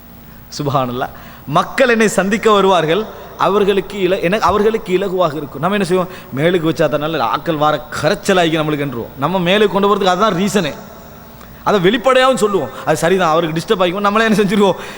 ஆனால் ரசூல் ஸல்லல்லாஹு அலைஹி வஸல்லம் சொல்கிறாங்க, மக்கள் என்னை சந்திக்க வருவார்கள், அதனால் நான் கீழே இருக்கிறேன்னு சொல்கிறாங்க. இன்றைக்கு எந்த ஆஃபீஸை கொண்டு வந்தாலும் ஆக தொங்கலை வச்சிடறாங்க, கஷ்டப்பட்டு அந்த ஆளை சந்திக்கணும்னா முதலாக கதவை தாண்டி, அப்புறம் செக்ரட்டரியை தாண்டி, அப்புறம் பில்டிங்கை தாண்டணும், விளங்கிட்டா? அதுக்கு பிறகு தான் அவரை என்ன செய்யலாம், சந்திக்கலாம். கேட்டால் பாதுகாப்பு பிரச்சனைக்கா இன்றைக்குள்ள தலைவர்கள், ஆட்சியாளர்கள், மன்னர்மார்கள் என்ன காரணம் சொல்லுவாங்க, பாதுகாப்பு பிரச்சனைன்றது ஒரு காரணம் தான். ஆனால் அதுக்கு 25% போதும், இதில் 25% போதும், 75% எதுக்கு வச்சுக்கிறாங்க? பாதுகாப்பு மட்டுமல்ல, மக்கள் அண்டக்கூடாது, புரிந்து கொள்ளணும். பாதுகாப்பு ஒரு ரீசன், அதுக்கு ஒரு 25% போதுமானது. உலகத்தில் அப்படி காணலையா? நாங்கள் வெஸ்டர்ன் வேர்ல்டுகள் அப்படி இருக்கக்கூடியவர்களை காணலையா? காணுகிறோம். சர்வசாதாரணம் இருக்கக்கூடிய ஒரு பாதுகாப்பு இன்றைக்கு தேவை, அந்த மாதிரி அன்றைக்கு மாதிரி திறந்திருக்கலாது. அதுக்கு ஒரு 25% செட்டப் என்ன செய்யுது, போதுமானது. மற்ற 75 எதுக்கு ஏற்படுத்திக்கிறாங்க தெரியுமா? கண்ணில் படக்கூடாது, யாரும் தொடர்பு படக்கூடாது, நமக்கும் மக்களுடைய லைஃபுக்கும் சம்பந்தம் இருக்கக்கூடாது என்கின்ற லெவலில் என்ன செய்கிறார்கள், வாழ்ந்து கொண்டிருக்கிறார்கள். அன்புள்ள சகோதரர்களே, எனவே ஹிஃபத்துல் ஹயாத் நம்மளை விட்டு இல்லாமல் போய்விடும். அதனால தான் ரசூலுல்லாஹி ஸல்லல்லாஹு அலைஹி வஸல்லம் சொன்னார்கள், முஸ்லிமிலே வரக்கூடிய செய்தி, மாஸாதல்லாஹு அப்தன் பி அஃவின் இல்லா இஸ்ஸன், ஒரு மனிதனுக்கு மன்னிப்பு வழங்குவதனால் கண்ணியத்தை தவிர அல்லாஹு தாலா வேறு எதனையும் அவனுக்கு கொடுக்க மாட்டான். வமா தவாதா அஹதுன் லில்லாஹி இல்லா ரஃபஅஹுல்லாஹ், அல்லாஹுக்காக வேண்டி யார் பணிந்தாலும், வசனத்தை பாருங்க, நிறைய விஷயத்துக்கு பணிவாங்க, அல்லாஹுக்காக வேண்டி யார் பணிந்தாலும் அல்லாஹு தாலா அவரை உயர்த்தாமல் இருக்க போவது இல்லை. அன்புள்ள சகோதரர்களே, கடைசியாக இதனை சொல்லி முடிக்கிறேன். ரசூல் ஸல்லல்லாஹு அலைஹி வஸல்லம் அவர்களுக்கு முன்னாலே நபி அவர்களுடைய வேகமான ஒட்டகம், அதுக்கு முன்னால் ஒரு கிராமப்புறவாசி வராரு, வந்து இந்த ஒட்டகத்துக்கு போட்டி வைக்கணும்ன்றார். ரசூல் ஸல்லல்லாஹு அலைஹி வஸல்லம் நாங்கள் போட்டி வைப்போம்னாங்க. 2 ஒட்டகம் ஓடுது. சஹாபாக்கள் முழுமையாக யாருக்கு சார்பாக இருப்பாங்க? ரசூல் ஸல்லல்லாஹு அலைஹி வஸல்லம் ஒட்டகம் வெற்றி பெற வேண்டும் என்று தான் இருப்பாங்க. போன ஒட்டகம், வேகமாக ஓடக்கூடிய ஒட்டகம் என்று தெரிந்த, அறிந்த, நிரூபிக்கப்பட்ட ஒட்டகம் தோற்றுருது. இன்றைக்கு அரசியல்வாதிக்கு சார்பாக ஒரு இப்படி அந்த மாதிரி ஒரு ரேஸ் போட்டு நடந்து தோத்தா முதலாவது வெட்டு யாருக்கு? எவன் கலந்து கொண்டானோ அவனுக்கு சப்போர்ட் பண்ணுறோம், எல்லாரும் எரிச்சு சாம்பல் ஆக்கிடுவான். நடக்குமா இல்லையா? சஹாபாக்களுக்கு ஒரு கவலை, இங்கே இந்த ஒட்டகம் இந்த மாதிரி நடந்தோடனே ஒரு கவலை. ரசூல் ஸல்லல்லாஹு அலைஹி வஸல்லம் ஒட்டக தோல்வியை பார்க்கல, நபித்தோழர்களுடைய மனநிலையை செப்பனிடுகிறார்கள், மாற்றுகிறார்கள். சொல்கிறாங்க, இந்த உலகத்தில் எது உயர்ந்தாலும் அதை ஒரு முறை தாழ்த்துவது அல்லாஹ்வுடைய கடமை என்று சொன்னார்கள். நீங்கள் எவ்வளோ பணிவாக நடந்தாலும் சரி, நீங்கள் உயர்ந்து வாழ்ந்தீங்கன்னு சொன்னால், உயர்வு அல்லாஹ் உங்களுக்கு தந்தான்னு சொன்னால், இந்த உலகத்தில் நீங்கள் தேடலை, அல்லாஹ்வா உங்களுக்கு கண்ணியம் தந்தாலும் ஒரு முறை தாழ்த்தி எடுப்பான். காரணம் நமக்கு அருளுக்காக, நமது நலவுக்காக இல்லை என்று சொன்னால். அதனால தான் காலித் இப்னு வலீத் என்ன செய்கிறார், உமர் இப்னு கத்தாப் ரலியல்லாஹு அன்ஹு அவர்கள் ஒரு தளபதியாக இருந்து அவர் எடுக்கிறார். அல்லாஹ் தஆலா பாருங்க, எத்தனையோ பேருக்கு ஷஹாதத் கொடுத்தான், காலித் இப்னு வலீதுக்கு என்ன செய்யலை, கொடுக்கல. ஒரு இது அல்லாஹ் தஆலா என்ன செய்வான், வைப்பான். இது உணர்வதற்காக ஒருவர் எவ்வளவு உயர்ந்து போறாரோ அல்லாஹ்வுடைய கடமை ஒரு முறை அவரை தாழ்த்தி உனக்கு ஒன்றுமே இந்த உலகத்தில் இல்லை என்று உணர்த்தி எடுப்பது அல்லாஹ்வுடைய கடமைகளில் ஒன்று என்பதை புரிந்து கொள்ள வேண்டும். எனவே அன்புள்ள சகோதரர்களே, அந்த தாழ்மை, அந்த தாழ்ந்து போகின்ற தன்மை அல்லாஹ் எங்களது உயர்வுக்கு வழங்குகின்ற ஒரு கூலியாக அமைய வேண்டும் என்றால் நாம் இந்த விஷயங்களெல்லாம் கொஞ்சம் கவனத்திலே எடுப்போம் என்று சொன்னால் நிச்சயமாக ஒரு சிறந்த மனப்பான்மை உள்ளவர்களாக நாங்கள் மாறுவோம். இந்த உலகத்திலே எல்லா விஷயத்தை சம்பாதிப்பதை விட மக்களை சம்பாதிப்பது அல்லாஹ்வுடைய பெரிய ஒரு அருள். அந்த அருள் எங்களுக்கு இந்த பணிவால் தவிர வேறு எதனால் என்ன செய்யாது, இந்த உலகத்திலே கிடைக்காது. எனவே அன்புள்ள சகோதரர்களே, இந்த தவாதுஐ, இந்த பணிவை அல்லாஹு தஆலா எம் அனைவரிடத்திலும் ஏற்படுத்த வேண்டும் என்று கேட்டு முடித்துக் கொள்கிறேன். ஹாதா மா இந்தி வல் இல்மு இந்தல்லாஹ் வ அகூலு கௌலி ஹாதா வ அஸ்தக்ஃபிருல்லாஹ் லி வ லக்கும். வஸ்ஸலாமு அலைக்கும் வரஹ்மத்துல்லாஹி வ பரகாத்துஹு.